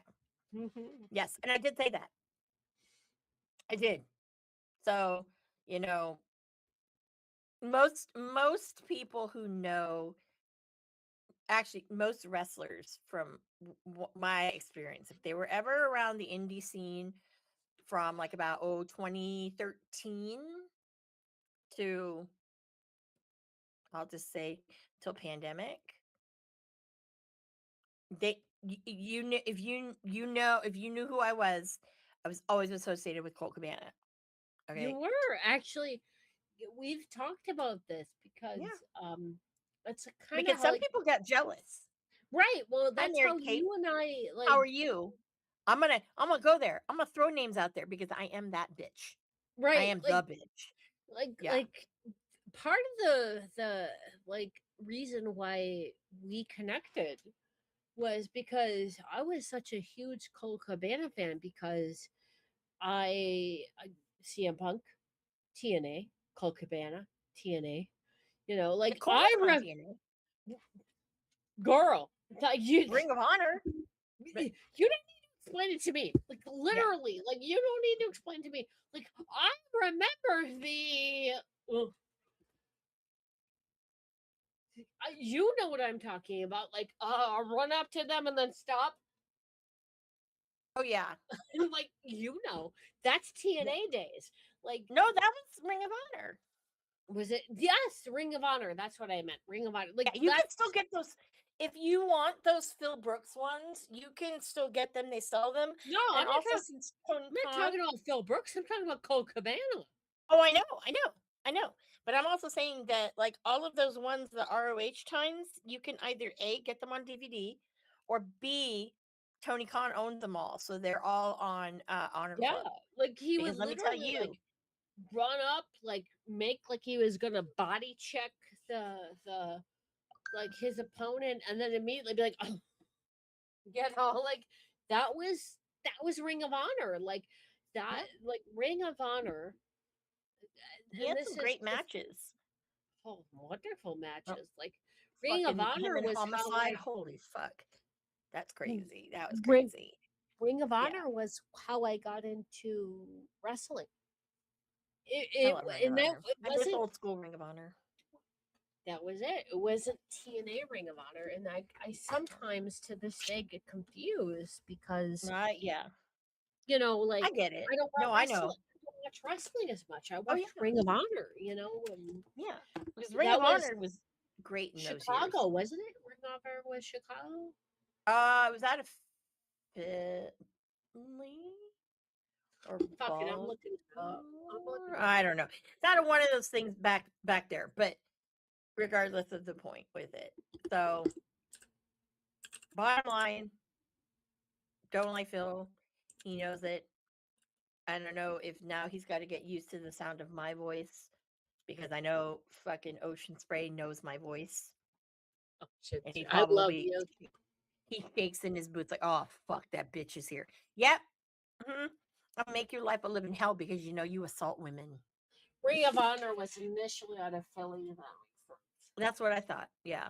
But I'll tell you, like Ring of Honor, I miss Ring of Honor circa 2017, like when Colt returned Yeah, I to remember that. I remember that. pandemic pandemic because the elite being the elite was great because they crossed their storylines into that, and that was just like pure gold. I remember Pure that. gold. I The remember Where's that. Hangman Sorry. thing. Yeah, the Where's Mhm. Hangman thing. I mean, it was great because that was at one of the Vegas shows, Like, and had the Where's Hangman, like the pictures all set up on the chairs. Yeah, it was really great shit. Great like shit. for me, Ring of Honor. Like everybody's like, "Oh, AJ Styles. AJ Styles is amazing. All of these matches are amazing." And I'm thinking to Yeah. myself, like, I watched AJ Styles through Ring of Honor. Yeah. And I watched these matches through CM Punk and AJ Styles, and I was like, whoa, like Yeah. fucking whoa. Yeah. And I watch all of these WWE matches, and I'm like you know me, Amanda. I don't watch a Yeah. lot of WWE. I don't watch a lot of wrestling nowadays. Mhm. I look at AJ before he retired, who was still wrestling in WWE, and I'm like, you're the same dude. Like, I, Uncle I Alan. Oh, jeez. Thank you. I remember Uncle Alan wrestling Yeah. TNA and going, shit, you're the same guy? You're amazing. Like, Yeah. Ring of Honor. The whole nine. Totally. oh, Ring Yeah. of It. Honor, like AJ Styles in the Ring of Honor, not the same as WWE Ring of Honor. And if you ever have the chance to go back and watch TNA, Oh, I do. AJ Yeah, I do. Styles, you do. But I'm telling the audience, if you ever have the chance to go back and watch TNA or AJ Styles, it's like night and day. I Well. didn't even realize he was the same dude. I'm like, wait, like if you cut his hair, oh my god, if you cut his hair, he's the same dude. Oh my god, that is AJ Styles. That is the same dude. Like Yeah. I would get giddy watching this dude wrestle. And I'm not a wrestling gal. I'd be like, AJ Styles is wrestling. It's him against AJ Styles. Let's well watch AJ because AJ AJ was an acrobat Yeah. through and through. And still is to the obviously he's retired now, but back when he was younger, AJ was an acrobat. And you'd be like, we're getting a show when it comes Yeah. to AJ. And AJ and CM Punk were the biggest rivals back in the day. And I just got giddy when it was AJ against CM Punk because I knew those two were gonna put out at least the best thing they could, and I would get really excited. Yeah. And this is the extent of my wrestling knowledge. Like literally, You this know, is it. I'll tell Other you. than like independent. Yeah. Well, I'll tell you. Right now, it's interesting because the number one contender to CM Trump's title is Kevin Owens. Kevin is such an awesome dude. And, honestly, this is where, so last Friday on SmackDown, they face to face had kind of I don't want to say showdown, but pretty much it was hard to differentiate what was real and not real because there's a lot of emotion. And anybody who fucking knows and has followed Kevin Owens, knows that he's a very loyal person. And all I know is those punches are going to be so fucking, so, so, So fucking, it's gonna be brutal Yeah, because I was. it's the friends thing because he's like one of his best friends is Cole Cabana. See how this come into a circle? Friend, friends with the Bucks, Receipts, Kenny receipts, Omega. receipts, receipts. Yep, receipts are golden. And guess what? Kevin Owens is one of those people that you know what? He's He'll gonna fucking pull hold out the on to that. receipt. Yes, He'll he'll pull out pull out. receipts from years and years before that you didn't even think that. Why? How would that guy remember that? But oh no, no, Yes, he's gonna pull out all the stops. I see it. Um, yes, I do but too. yeah. So I figure that whole thing it was uncomfortable, and there was a point where actually I was talking about this with Marsh and Bishop yesterday because I said right now I know the product, kind of the writing, it's not the greatest, but let's um let's go there with stuff. So apparently there's now an edited version of of that confrontation, which which makes me it just makes me laugh because I think yeah, there's more to this than most people think. Sweetheart, if you have to say edited confrontation, it means that they needed to remove something they Well, some of the there's a what they call the subtle version, and it says, well, most of the not so hearable parts they kind of wiped out. So there's that, one point, and I that's my remembered. point though. That's my Well, point. no, but there was one point where KO had said, "Oh, that hurt your feelings." No, right? I died when he said that. I was like, "Fucking yeah." Yeah. And when Bishop told me they got rid of that, I'm like, you can see that because Kevin fucking enunciates. It's that Canadian, that French Canadian, because he learned how to speak Yeah, English while yeah, watching yeah. WWE, Did, right? did we So talk about it earlier? Was like, don't you know, with the Gooper accent, and it comes mhm. out with the French Canadian, and you hear Oh it. yeah. He Uh-huh. was he really enunciates. And Yeah, so you can I'm sitting hear it there without thinking, Gooper. Sorry, yeah. I'm sorry. But it's interesting because someone said, well, Sami Zayn was a part of that too. And I said, yeah, but you know what? With fucking Kevin, he takes that to another fucking level. Okay. I, And it but it's deep. just It's because Sami Zayn is Canadian, okay, okay, okay. Oh my yeah. God, there's But a difference between Sammy's. They're both Canadian. yeah, Canadian. Notice how I'm Canadian. enunciating. Yeah, they're But both there from is a Canada. way that Canada, there is a Canada. way you enunciate when you are further up north that Mhm. it there is a connotation to the way you enunciate. And I Yeah. see it, and I'm trying to express it in the way that you would understand, but I don't Mhm. know if enough would understand, but you can probably hear it in my voice, Mhm. where you enunciate the A's a lot and the E's a lot more than you can. And that is a threat in of itself. Yep. And then I only know that because I'm from up north, and yeah, and like if you understand the culture and the accent, you would understand. Yeah, it's not good.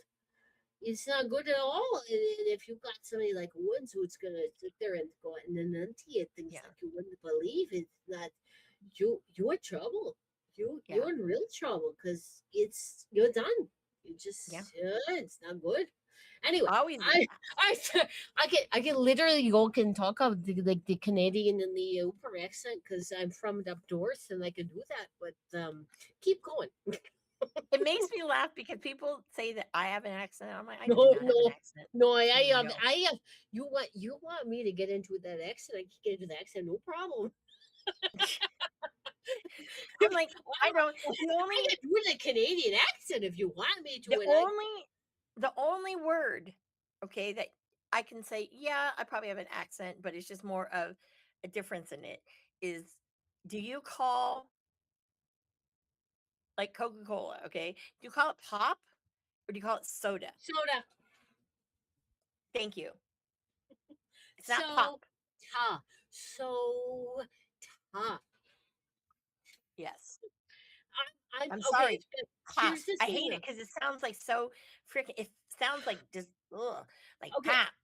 okay. So here's the thing, though. You can't trust me because Mhm. I am from a very small section of Midwest, like literally tiny section of Mhm. Midwest that says SOTA, not anything else but SOTA. And I don't know if you hear it, but SOTA in my accent. Because we Yeah. elongate the A's and the E's, don't you know, Derry? Yeah. I'm No, I can. sorry. Yeah. No, because I can totally. No, because I sometimes do that too. And they're like, "What are you talking about?" I'm like, "Oh, you know." But Cola. And then that's you me. have to And say then you have to say cola because the second you go, I want cola. pop. No. But because they're like, oh, I want pop because everywhere else they go, I want soda. You're like, yeah, cola, because pop That- is synonymous with cola, and then it'd be like, I want pop, but I want you to have Pepsi, and then 9 times out of 10, if you're like anywhere not around a place that calls it pop, they don't have Pepsi, they have cola. So you're like, fuck it, just give me cola. I don't know. But the one word that I always get, and this is like even just in like life, is the word about. A boat, A a a boat. boot, Yeah. See, ah, I'm always like that. And my a friends are like, boot, a boat, a a boat. boot, It, a boat. this is a Yeah, boat. okay. So if you're Yeah. from Canada, it's a boot. Canada. Yeah, boot. If you're A boot. from northern America, from the upper Midwest, it's about, Boat. Hmm. about. And then if you're from Canada, it's a boot, Boat. a boot. Hmm. And then Yes. Like a couch, boat. Yeah. So couch is another one. I do that. And yeah, it drives some of my I love you friends for that. insane. Don't you ever change. This I'm like, see, this is that why we get along. yeah, that's the one word, okay, that like I'm always a boot, A boot, you know? a boot. Yeah. Like it just That's I can't that's tell you. boot. That's But boot. yeah, it's like I can't tell you that word, I love it. Now that there was another word too that I was like, I could probably like it's gonna hit me. It was a British word. you're And I was you're like, gonna say it. You're gonna be like, Ashley, say this word, and they're gonna be like, oh, blah, blah, blah," and you're like, that's it. that's it. Yeah. No, but so we'll see. Times are interesting. Times are interesting, and I honestly feel like with uh I've spent a lot of money. Okay, so that's SmackDown. Oh, it's going back to my story. Okay, so the SmackDown. Okay, spent $1,000 there. So the next night, I there was a house show in Stockton, probably about an hour away. And I said, "Oh yeah, I haven't been to a WWE house show in like forever, right?" So, House shows are the place to go, man. well, okay. Now the pricing was like SmackDown pricing. I said, "I ain't paying that much. No, no, no." So But hear me out. I Hear waited. me out. I waited though. Right, Okay. but the pricing may be the same, but it's a house show. You get more details. You get the deets with house Yeah, show. yeah. So get this. Okay. So, um, the people that were next to me on the ramp the night before, the girl, I was going to the bathroom and she was going to the bathroom. She goes, "Oh my God." She goes, she goes, "Funny, I ran into you." She's like, totally wish I had your social media or your number. And I go, "Why?" And she goes, "Look who was at the meet and greet before the show." I'll let you guess. Paul Cabana. I have no idea. No, no, no, no. He didn't work for, no. I know. That's why I said I have no idea. I made a It was random Ricky. It was Ricky.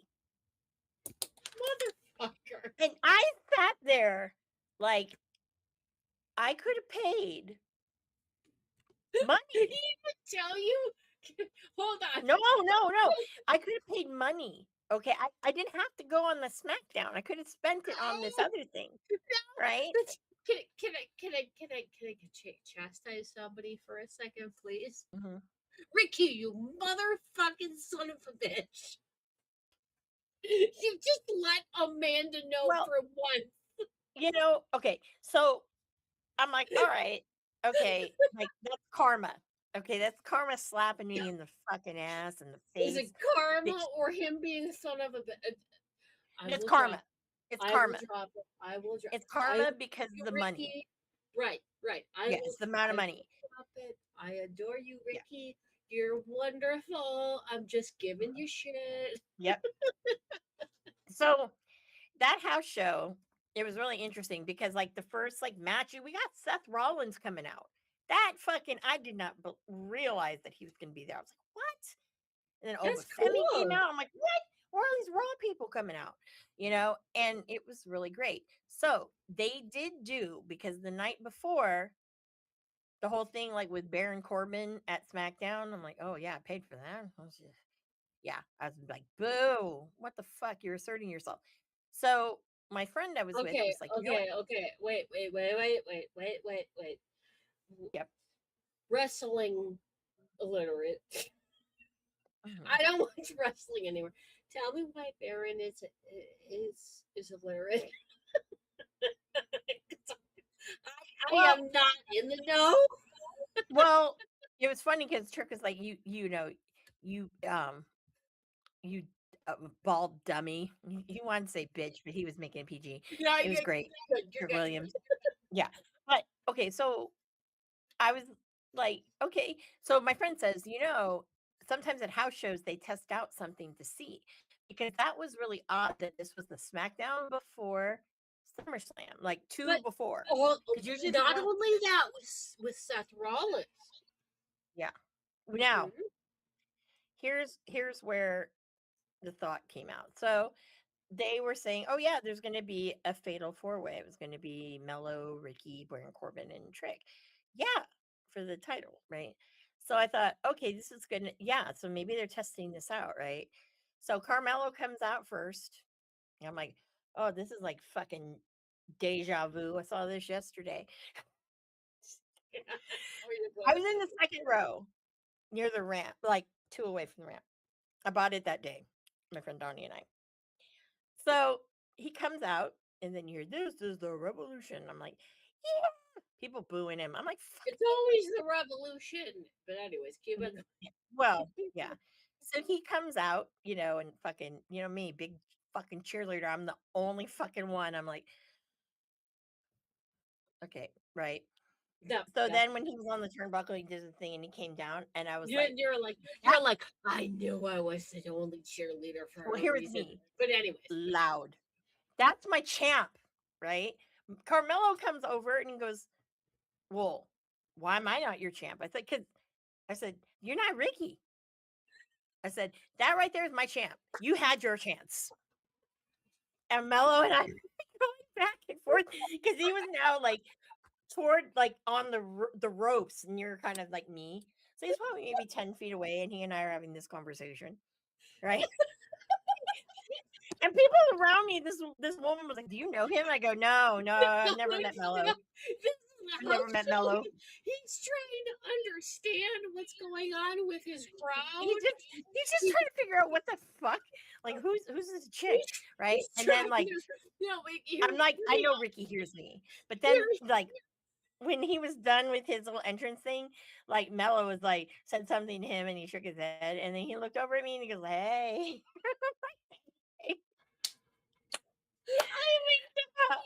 I these people are like, who the fuck is this woman? Who is this fucking idiot, right? Like who is this idiot, right? Dictate So wrestlers like perceptions of their world, and meanwhile these wrestlers are like, do you know something I don't? Because I need to help my fan base and understand if my fan base really like gets you, because you're saying something that really resonates with me. yeah, you're like, yeah, I'm like, I like you too, Mello. Don't get me wrong. It's not you, Mello. It's literally Ricky. His Yeah. trunks are amazing. Now I did, and I bit my tongue because it could have sounded really, really bad. But as a minority, I can say this is, I also want to say, you light skinned guys got to keep, stick together. You do.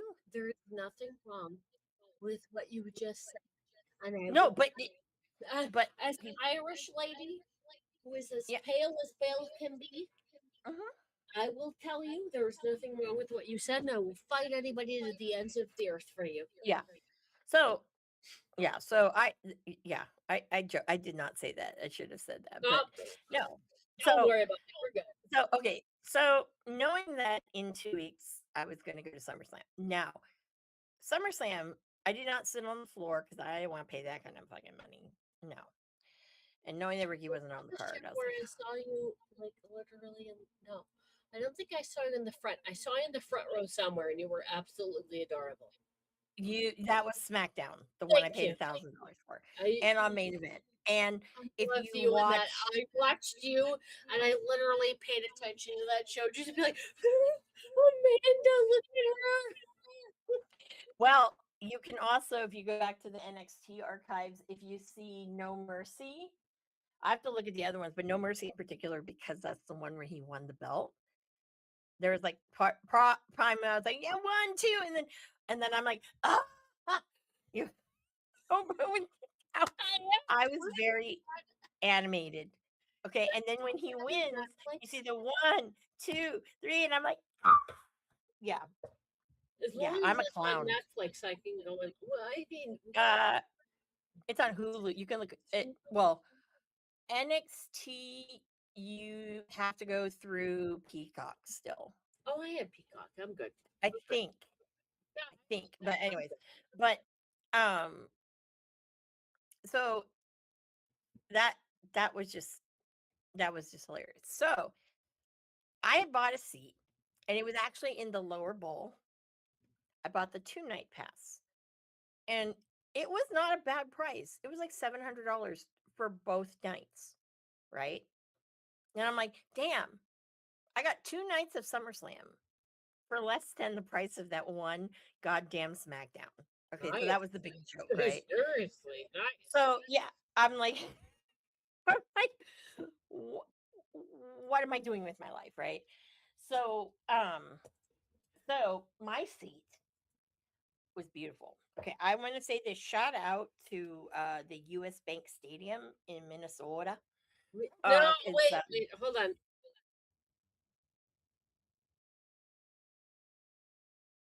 uh-oh.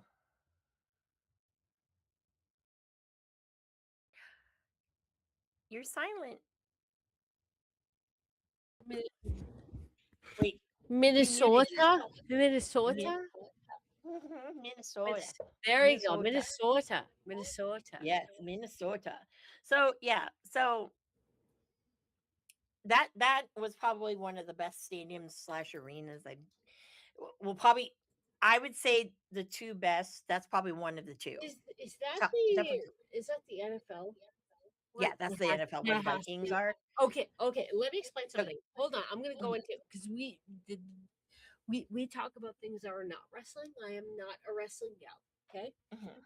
I want you to understand what happened to that stadium to make that stadium the way it is because it is absolutely fucking hilarious.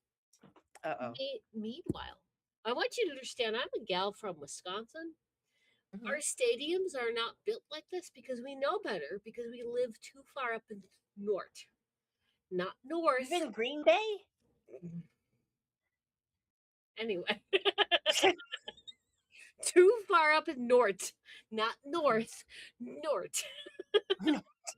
there's no specific difference. It's our accent north. Too far up in north. So when you build too far up in north, and I'm just gonna go into the Wisconsin accent and just explain it as a Wisconsinite because if I just go into my accent, it just makes it better, and then people laugh at me more, and I don't care. So anyway, the reason why the Green Bay Packers don't have a roof over the stadium is because we get blizzards. We get blizzards like you wouldn't believe. Like all the time, And like people look at it like 3 to 7 inches. Oh, that's a big one, and we're like, well, that's just a tiny little storm. So Meanwhile, Jersey, again, notice how I'm going to get into the Jersey accent because I literally oh, dealt with Lord. Jerseyisms. The Okay, so I have a question. So is it because of all the storms they didn't put a roof on it because the roof I'm, would probably collapse? I'm going to get into that, don't you worry. Oh, okay. You just sit down there, and I'm gonna go ahead and get into it, and I'll explain. Okay, don't you know? So anyway, I'm knocking things over here, Bringer. you knocked things over. I fell off my chair. We're good. I'm not Oh my even God. drunk, and I fell off my chair because I'm a klutz. Anyway, Hmm. oh God, I'm such a klutz. So, so I, coming from up north, I don't understand. Like how other areas understand snow because everywhere I grew up, it's just like you get 7 inches of snow and that's okay and that's just normal. And Hmm. meanwhile, I talk to Jersey and I work for Blue Cross Blue Shield of New Jersey. Notice how my accent immediately changes because I'm going to talk like I'm from Jersey because I literally talk to people from Blue Cross Blue Shield of New Jersey for 8 hours a day, 40 hours a week, and this is what I dealt with. They get 2 inches of snow and they freak the fuck out and close the entire state and call it a goddamn emergency. So, uh, meanwhile, we have Minnesota, we got Wisconsin, Minnesota. Did I say it right? Wisconsin, because it's not Wisconsin. Sometimes it is. I mean, if you're in Crandon, this is really bad because I'm about to get like super specific Mhm. when it comes to anybody from Wisconsin, and they're gonna be like, "Yeah, you're not wrong," but I don't care. If you're from Crandon, Wisconsin, but if you're not from Crandon, Wisconsin, but it's just if you're from Crandon and above, it's just upper Wisconsin. It's Wisconsin. But Yeah. Minnesota is, you get literally like on average 5 to 7 inches, and 2 to 3 inches is just it's literally like Sunday. It's like, oh, 2 to 3 inches, that ain't that bad. But meanwhile, you Mhm. got Newark, New Jersey that's closing down with 2 to 3 inches because they're freaking out because there's too much snow. And meanwhile, it's like, oh, 5 to 7 inches, that's not bad. Oh, 10 inches, oh, that's a little okay. We're okay with that. Oh, 14 inches, we're concerned now. We're just a little concerned. Meanwhile, the fucking Thunderdome of Minnesota. I don't even know what it's called because they're fucking Minnesotans and they're Vikings. And I don't give a shit what Vikings are called because they just call our team degenerates because we're from the Green Bay Packers and we don't understand how fucking football works. But at the same time, we fucking kill them every time they come over to our stadium because our stadium doesn't have a a roof, and it's not. I should say it like this: it's not a roof; it's a roof. Roof. RUF roof. And we don't have a roof because we're the Green Bay Packers. And being a part of the Green Bay Packers, we have the Ray Nitschke Center, which the Ray Nitschke Center has its own cooler. And literally train our Packers to go ahead Mhm. and play in the cold in a cooler because we're from what you call, and I'm not shitting you. I literally had a tangent with my daughter today about the Green Bay Packers because I was trying Mhm. to teach my daughter about rants, how rants work. Oh my god! And the literally.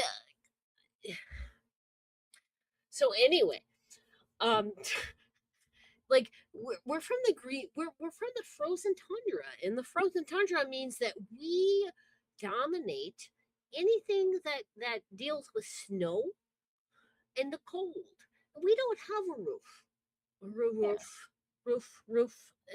You will watch, as I say, roof. Now the Minnesota Vikings, their roof collapsed because they decided they were stupid. Because if you ask me, old Minnesota Vikings are stupid. Deuce will kill me for this. I'm gonna pray right now. I don't care. She gonna fucking kill me. She is such a Vikings fan.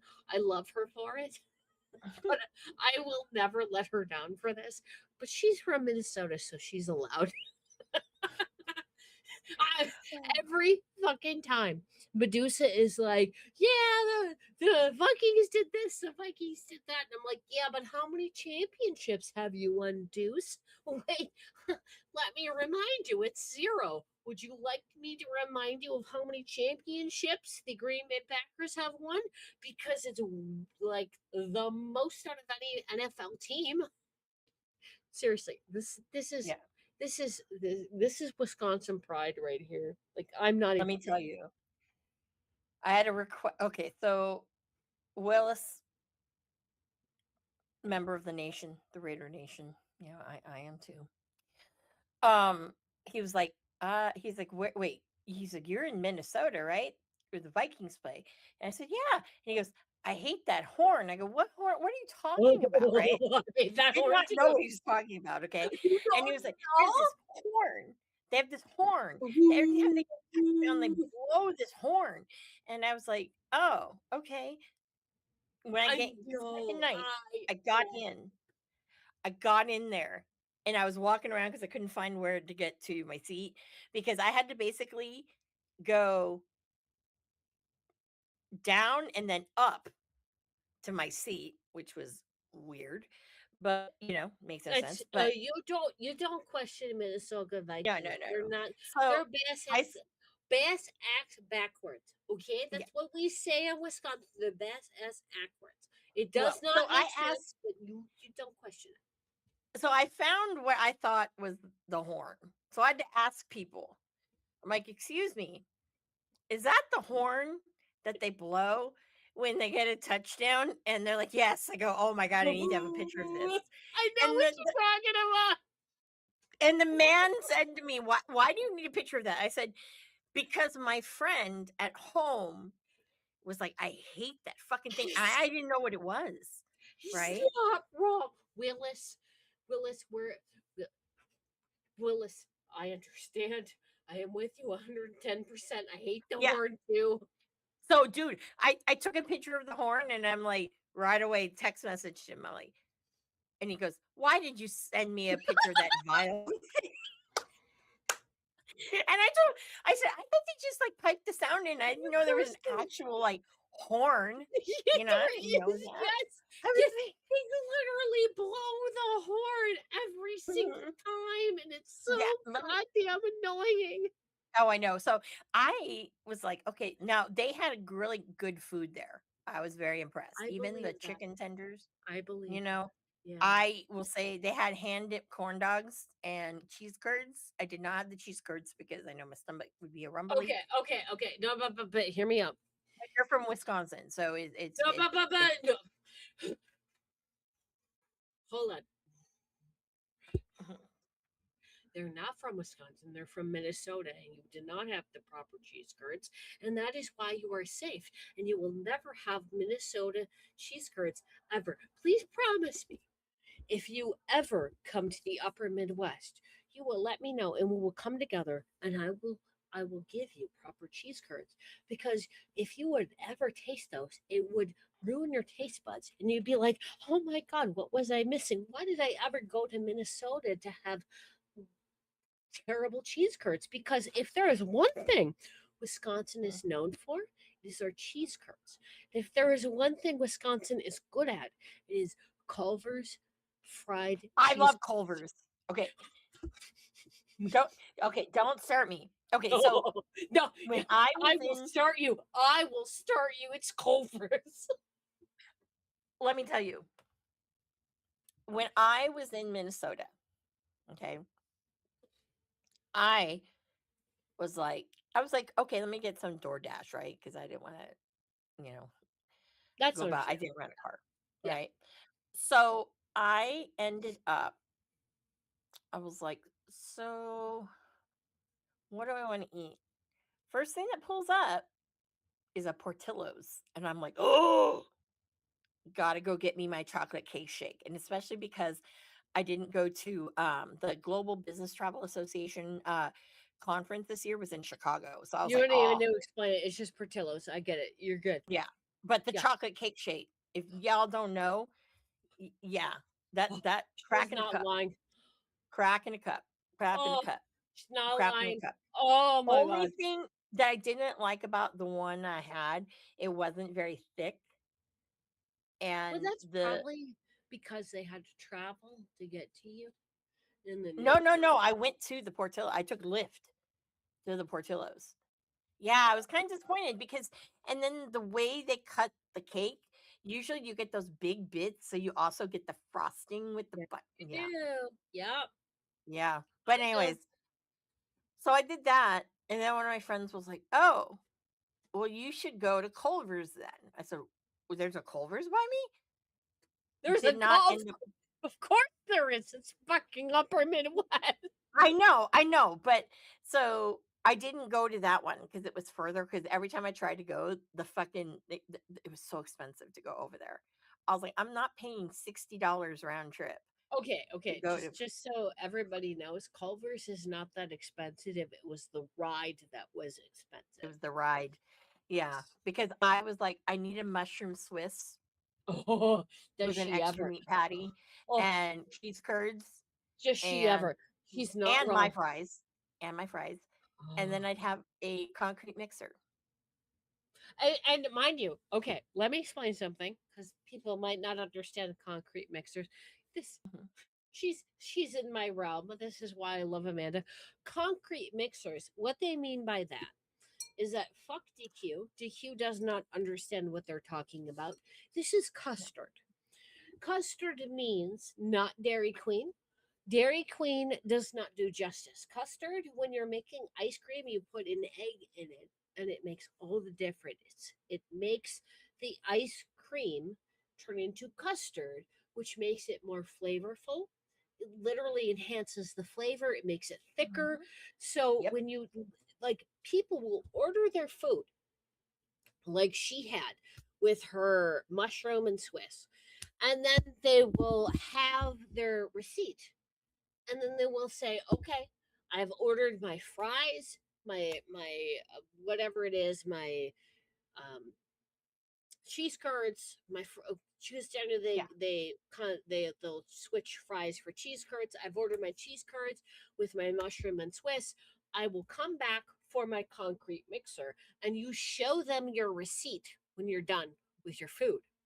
I didn't know that. Oh, did you this? Well, Oh, I'm telling you right now. See, this is. well, yeah. Listen, you'll learn next time Okay. you know, and Now I you will know. say, "I don't want the mixer right away. I want the mixer later." I don't And get the mixer right away. I always get it after, anyways. But I no, didn't know you'd bring the receipt and something yes, you magical can. would Well, happen. you bring your receipt as proof that Mhm. you've already paid for it. So you don't get the cut. You eat your food first, and then you bring up your receipt. You go, "Hey, here's my concrete mixer. Here's my receipt as proof." Mhm. Because the entire reason for a concrete mixer is that they call it concrete because when you flip it upside down, nothing falls out. So Dairy Mm. Queen will try to tell you, "Oh, that was our gimmick." Custard has nothing on ice cream. Yeah. That egg in the ice cream makes all the difference Oh because yeah. that Absolutely. egg is what gives it flavor. That egg is Hmm. what solidifies the ice cream, Oh and it yeah. what keeps it harder, longer, It's for a not gonna longer period. melt right away. Right, Yeah. it does not melt right away. So that's Mhm. why they call it a concrete mixer. So you bring up your receipt, you go, "I'm ready for my concrete mixer. Here's my receipt," and then they will Mhm. make it for you. Like, here's I'm number 63 or 22 or whatever number you are. They Yeah. literally give you a number. Yeah. And they make it for you literally when you're done eating. And you can Yeah. literally turn it upside down and it can stay Mhm. that way for 5 minutes. I'm not even joking you. Yeah. And they'll put chunks of, like, whatever you put, chunks of cheesecake in it. They'll put cookie pieces in it, whatever you want in it. It Yeah. is absolutely amazing. And that is what is called a concrete mixer. It is not Dairy Queen, it is custard, and custard is Yep. a very different animal. And if you Mhm. ever have the pleasure of tasting custard over ice cream, please do it because Yeah. it is, Life changer. yes, without a shadow of a Life doubt. changer. Like I used Yeah. to I used to work at a restaurant that made custard rather than ice cream. Yeah. And that's the only reason why I know this Yeah. is because I understand the difference between it because you literally just fucking crack an egg in the middle of Mhm. making ice cream. That's it. Yeah. Mhm. So Well, anyway, speaking of DQ, don't know if you guys know, but I'm really obsessed with Biscoff oh, cookies. that's fair. That's that's really Yeah. fair. They make a version that's an Oreo that they have 3 different ones. They have a spread that's like the speculoos cookie butter from Yep. Trader Joe's. Yep. I love the spread. Okay. They have that one, like an Oreo like that with that in it. They have an Oreo with the chocolate. So it's like 2 Biscoff cookies, one on top, one on the bottom, with the filling. They have one that's vanilla. That's my favorite. Game That's changer. fair. Game changer. And now I'm gonna go crack open that thing, but I'm gonna open it and I'm gonna eat one of the sleeves, and I'm like, no, I can't do that right now. But Dairy Queen came out with, Willis showed me this because um got me hooked onto nothing but cakes, and they have a Biscoff one to die for. Anyways, so I went because you showed me, oh yeah, Dairy Queen had a blizzard with Biscoff, and I'm like, oh, let me try it. That would make me go. No, I don't have Yeah, the Hover, so it that's was fine. not good. It was not good. I'm just gonna say Oh, that so it was not good. was the cookie just like not crumbly, but it was like mixing Well, in and it was there hardly soft. was any cookie in it. Ugh. First off, yeah, and then the second part of it was so hardly enough cookie, and then um which is I don't know. It No, is no, what no. it You is. don't So need to be. I don't know. It's hardly enough cookie, and fuck that bullshit. yeah, it was just gross. It just was not. It was expensive, and it wasn't what it should have been. Mhm. Mhm. Yeah. Our producer is just like right now. Mhm. I don't know what he's Yeah. trying to say, but I love him. What I'm trying to say is that Oh yeah. Oh yeah. But yeah, so I don't know. So that's where yeah, I miss that kind of stuff. But anyways, so yeah. But I looked at what time it is. I know. I'm looking at it too, and I'm like, "Ooh, we're getting late." Yes. So this is a whole new thing for us. So We'll get there. sponsored, not Well, sponsored is going to be a thing. sponsored, We not don't even have sponsored.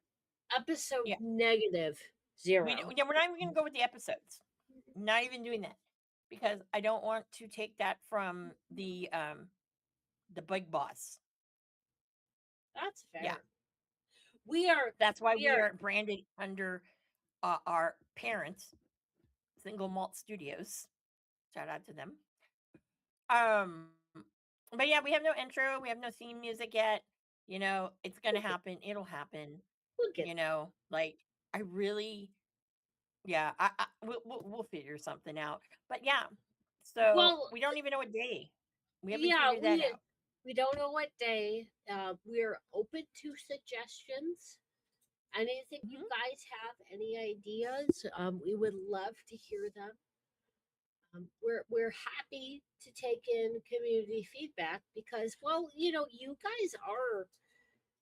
We're not here for each other. We're here to talk about each other's lives and what we're going through. But at the same time, if there's something you want to know about that like we don't know about, sure, we'll like, Yeah. of course, like we'll tell Well, you our opinion, but it may not be good. unfortunately, if you want to know about hotels and travel, unfortunately, I'm your girl. If you want to know about insurance, unfortunately, I'm your girl. Oh my god. Like makeup, because let me tell you, okay. So I I'm really into those lip balm things like the Summer Fridays. I prefer Summer Fridays as my favorite. Um because I just got, and this was a real cool steal because I wanted this because I saw it on um online. So Laneige, K Beauty Company, makes this thing which it's like almost like a blotting powder Okay. that you can carry. It's really creepy because it's got, okay, it locks up, but there's this thing, Yeah, but you say blotting. What is it blotting? oil off Okay. the face. No, Gives you but you're good. You're good. I understand now. continue the blurring, Yep. right? Yep. So they're $25. Okay. That's not bad. That's cheap. Not bad. But I went to Ross. Okay. Ross, I spent a little bit of money at Ross that I probably shouldn't have. I bought a Hello Kitty candy corn shower curtain, She always buys which Hello Kitty, by the way. Let's yeah, just get it out there. yeah. And then they had these pumpkin spice Hello Kitty pajamas. I couldn't resist. I had to buy them. But I saw this in the beauty thing. It's a full size Laneige, the lip balm, the lip glaze craze tinted lip serums, and it had this. This is 25. This normally, and it's full size. This is normally, I think, 19 or 20. The two together were $14.99. Oh, that's not bad. You know Deal. what? Like, if let me know next time. I'll do it with you, and we will like Oh yeah. we'll like go through like how our experiences are together as different skin types and Yep. that all that kind of stuff. Oily. And then maybe I'll give you guys the secret. So, oh my god, see how oily I am right now. Yeah, I can But like no offense. I'm not trying to say like you're super oily, but I no, can. I am totally oily. I am like, I could probably change a car. Yeah, The way oily I'm I am. normal skinned. Every once in a while, I get like Yeah. I get oil blotches. You know what I But mean? Like I get but the pads to. But yeah, I but get you. I will say this, because of oil and other things, I don't look my age. Oh well, I mean, when you're sitting there like taking care of your skin and yourself, it makes a world of Mhm. difference. Well, that's what paid for college was cosmetics, but we can go on and on about that. But Oh, that's for another day. okay, we could. I need to stop. I'm gonna go. Yes. We'll So do it a different day. We'll do it a yeah, different day. but I want to leave you guys with something. Okay. I gotta edit myself a little, but behind me, as we know, Saints Row. I have two photos. I have the my one from Mania weekend with the guy. Mr. You know, Trunks himself. yeah, he didn't want to hug. I was like, I'd hug you, but I'm gonna get makeup on your white suit. He goes, it's eggshell. It was fucking white. Hold Eggshell, on, my hold fucking on, ass. hold on, hold on, hold on, hold on, hold on. I'm gonna rant right now. That is I'm gonna rant. That is the gayest shit. No offense. I have a lot No of gay shit. friends. That is the gayest shit I have ever heard because I have only heard my gay boyfriends tell me that's not white, that's eggshell. And I'm like, God damn you pretentious motherfucker. Like Well, I love you, I'm like, Ricky, but you pretentious motherfucker. you bougie ass motherfucking Thank bitch. you. Thank you. Oh yeah, yeah. I'm I'm like, with you. I'm with you. I'm like, and I gave him it's white. It's Eggshell. that's I'm like, bizarre. Yes, yes. It's like shut the fuck up. It's still white. I don't give a shit. just a shade of white. Okay. Yes, yes, It could be technically, it could be vanilla, because vanilla is not technically white. A good yes. vanilla has like a yellow Yellowish. tint to Yeah. it. Mm-hmm. And French You're vanilla not has more because of the egg in it. But anyways, Ricky. We love you, but stop. that's just so bougie. Okay, speaking of bougie, huh, from this last It's a lips. this last Summer Sam.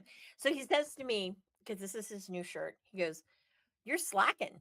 I go, "What do you mean?" He goes, "That's the second one I've seen." I go, "Period?" And he goes, "Today." I go, "What? What? No. I'm the only one who wears your shit." But he was, and he laughed, and he was like, he's like, you got to keep up with the Joneses. And I said, "You know what, dude?" I said, "These people in your line have nerve. Nerve. None of them cheer for you when you come out, but yet they're gonna buy this this photo thing with you." That's all I'm saying. I said, don't, please don't start me." And he goes, "I'm not gonna start you." I think I can go on forever.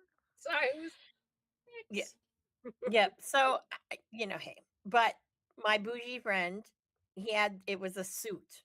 Okay, he likes showing his arms off now, and I'm like, I get it. His You're working your guns. arms, Guns. the guns, but you're neglecting the booty, because there was a point a couple months ago, and actually I want to take it back to last year. Maybe at some point in NXT, his butt looked like a flat tire. It had little weird The dimples. the funny It part looked like a flat is, tire. I don't pay attention to men's butts, right? But I pay attention to men's butts because of Amanda, and she's not wrong. Yeah. I'm that girl. You Okay. are. And Listen, I was listen, like, oh listen. There my is God. nothing wrong with that.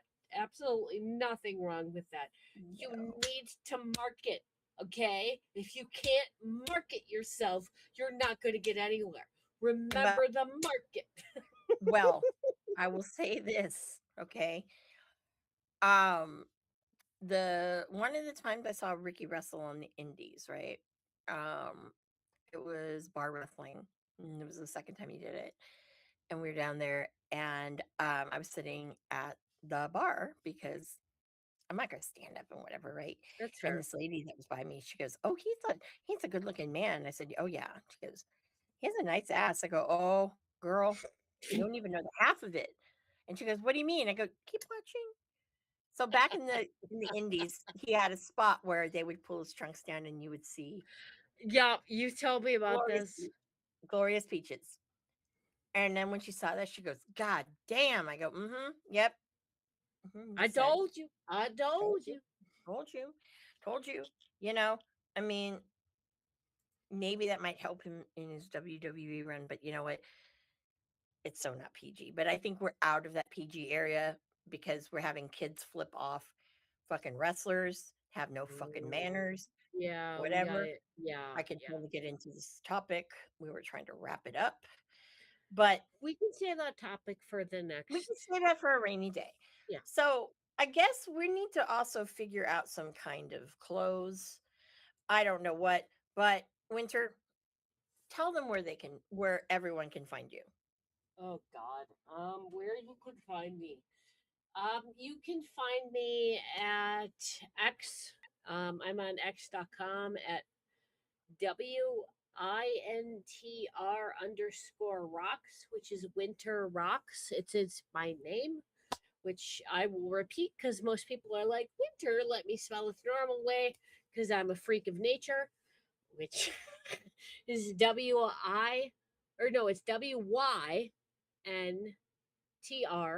WYNTR_rocks, which is on X.com.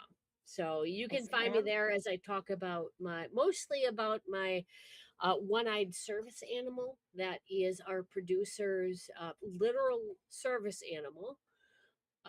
And I just talk about my life, and I kind of yell at people when they're a little too dumb every once in a while, which I mean, I don't do very often, but every once in a while I'm like, you're kind of dumb.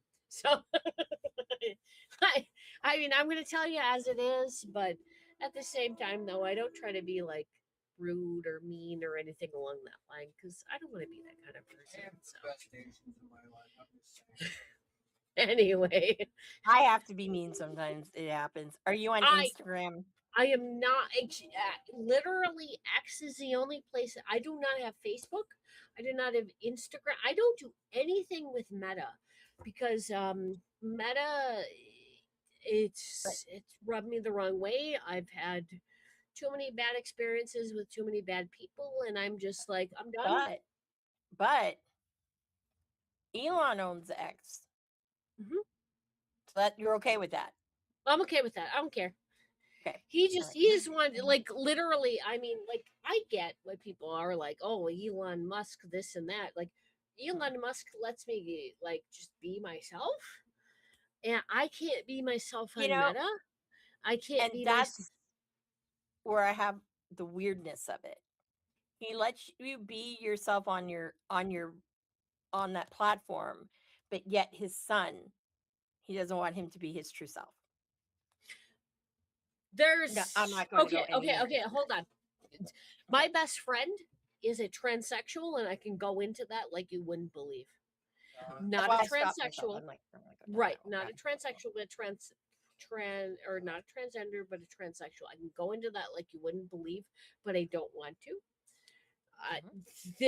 There's a nuance to it, and I don't want to get like into it. But I understand the nuance of the situation. Yeah. And I don't think you should bring family drama public. And I Yeah. think that they're trying to bring family drama into the public. And that is not how you should handle family drama Yeah. because I literally have had my family try to bring my family drama into the public. And Yeah. I've had Been to there, let done my that. family go because of it. Yep. So Been there, done that. I don't look at family drama as something that I should base my interactions with and base what I should do with Mhm. because I don't know what's going on behind the scenes. I don't know what's happening. Yeah. You know, the way I look at it is the man has made it so that I can actually speak about things, whereas when I go on Meta, anything Instagram, anything Facebook, I can't actually post things. Like I have to screenshot things so that because they'll literally delete my posts. And I've had my family members say, I never saw what you said. And then I have to be like, oh, to the point where I've had to take screenshots because I'm like, I know this is happening. I need to take a screenshot. And then my family's like, I never saw what you said. And I'm like, okay, well, here's the Yeah. screenshot because I felt like I was being gaslit. Yeah. Oh, I know. So, Yeah. like, I'm to the point where I'm like, I'm not going to use Meta anymore. I feel like I'm being gaslit. I know I'm being gaslit at this point. Like, Yeah. so I just stopped using Meta completely, Yeah. which is much to my detriment because I do have a lot of good friends on Meta that I can Yeah. connect with. I mean, like you've got a lot of good friends in the industry. I've got friends in the industry I can connect with on Meta. I just don't because I can't. Yeah. Because I don't feel like I can be myself. So I stay on X because X doesn't do that to me. So it's not about like I know it sounds weird. Like I guess it's political, but it's not political. Simply because they let me be myself and I don't get censored. Once again, There you I don't go. have to screenshot myself. So I mean, honestly, like at the end of the day, and this is what we'll wrap it up with, the bottom line really is to be your authentic true self. I will say that there was a company that I worked for that I kind of miss working for them. Um, that one of their their mantras was they asked for everyone to be their authentic self. Like how they look, how they dress. Well, obviously, in certain positions there they have uniform, but how you look, how you dress, whatever, how you are, be who you are. And I think that that's a very important message that we sometimes all forget. So, with that being said, you can find me at Ms. Amanda Jane, Jayne, because yes, I'm that person and wants to be difficult, and the British spelling is prettier. And also, JC Jane, which I fucking love her. Oh my God, I love She spells it with a Y too. She spells it that way. So, anyways, I'm on X, Twitter. I still call it Twitter. I don't give a fuck. It's still Twitter. You It's call X, it whatever. Twitter all you want. I love it. Instagram. I will. If you're on Facebook, I'm not gonna fucking. I don't really go on Facebook. It's too much family drama. So I X out of it. I'm with you 110%. Especially I'm with now that my mom's passed, I don't want to. Yeah, I don't blame you. There's too much. So okay, well, I gotta figure out how we end shit. But all I know is this. So you guys, take away with the fact that, one, we love you. Be your true self today. That's the lesson of the day. And as long as you're honest with who you are as a person, and you are a good person inside, and you are genuine, we will not judge that. That's what matters. Exactly. And so one day we'll get a sponsor. But until then, for Single Malt Studios presents, sponsored, not sponsored, we're out. Love you. Producer Lady here. Thanks for tuning in. Continue to support and buy us a drink by putting the I in subscribe and reviewing our podcast. And cheers.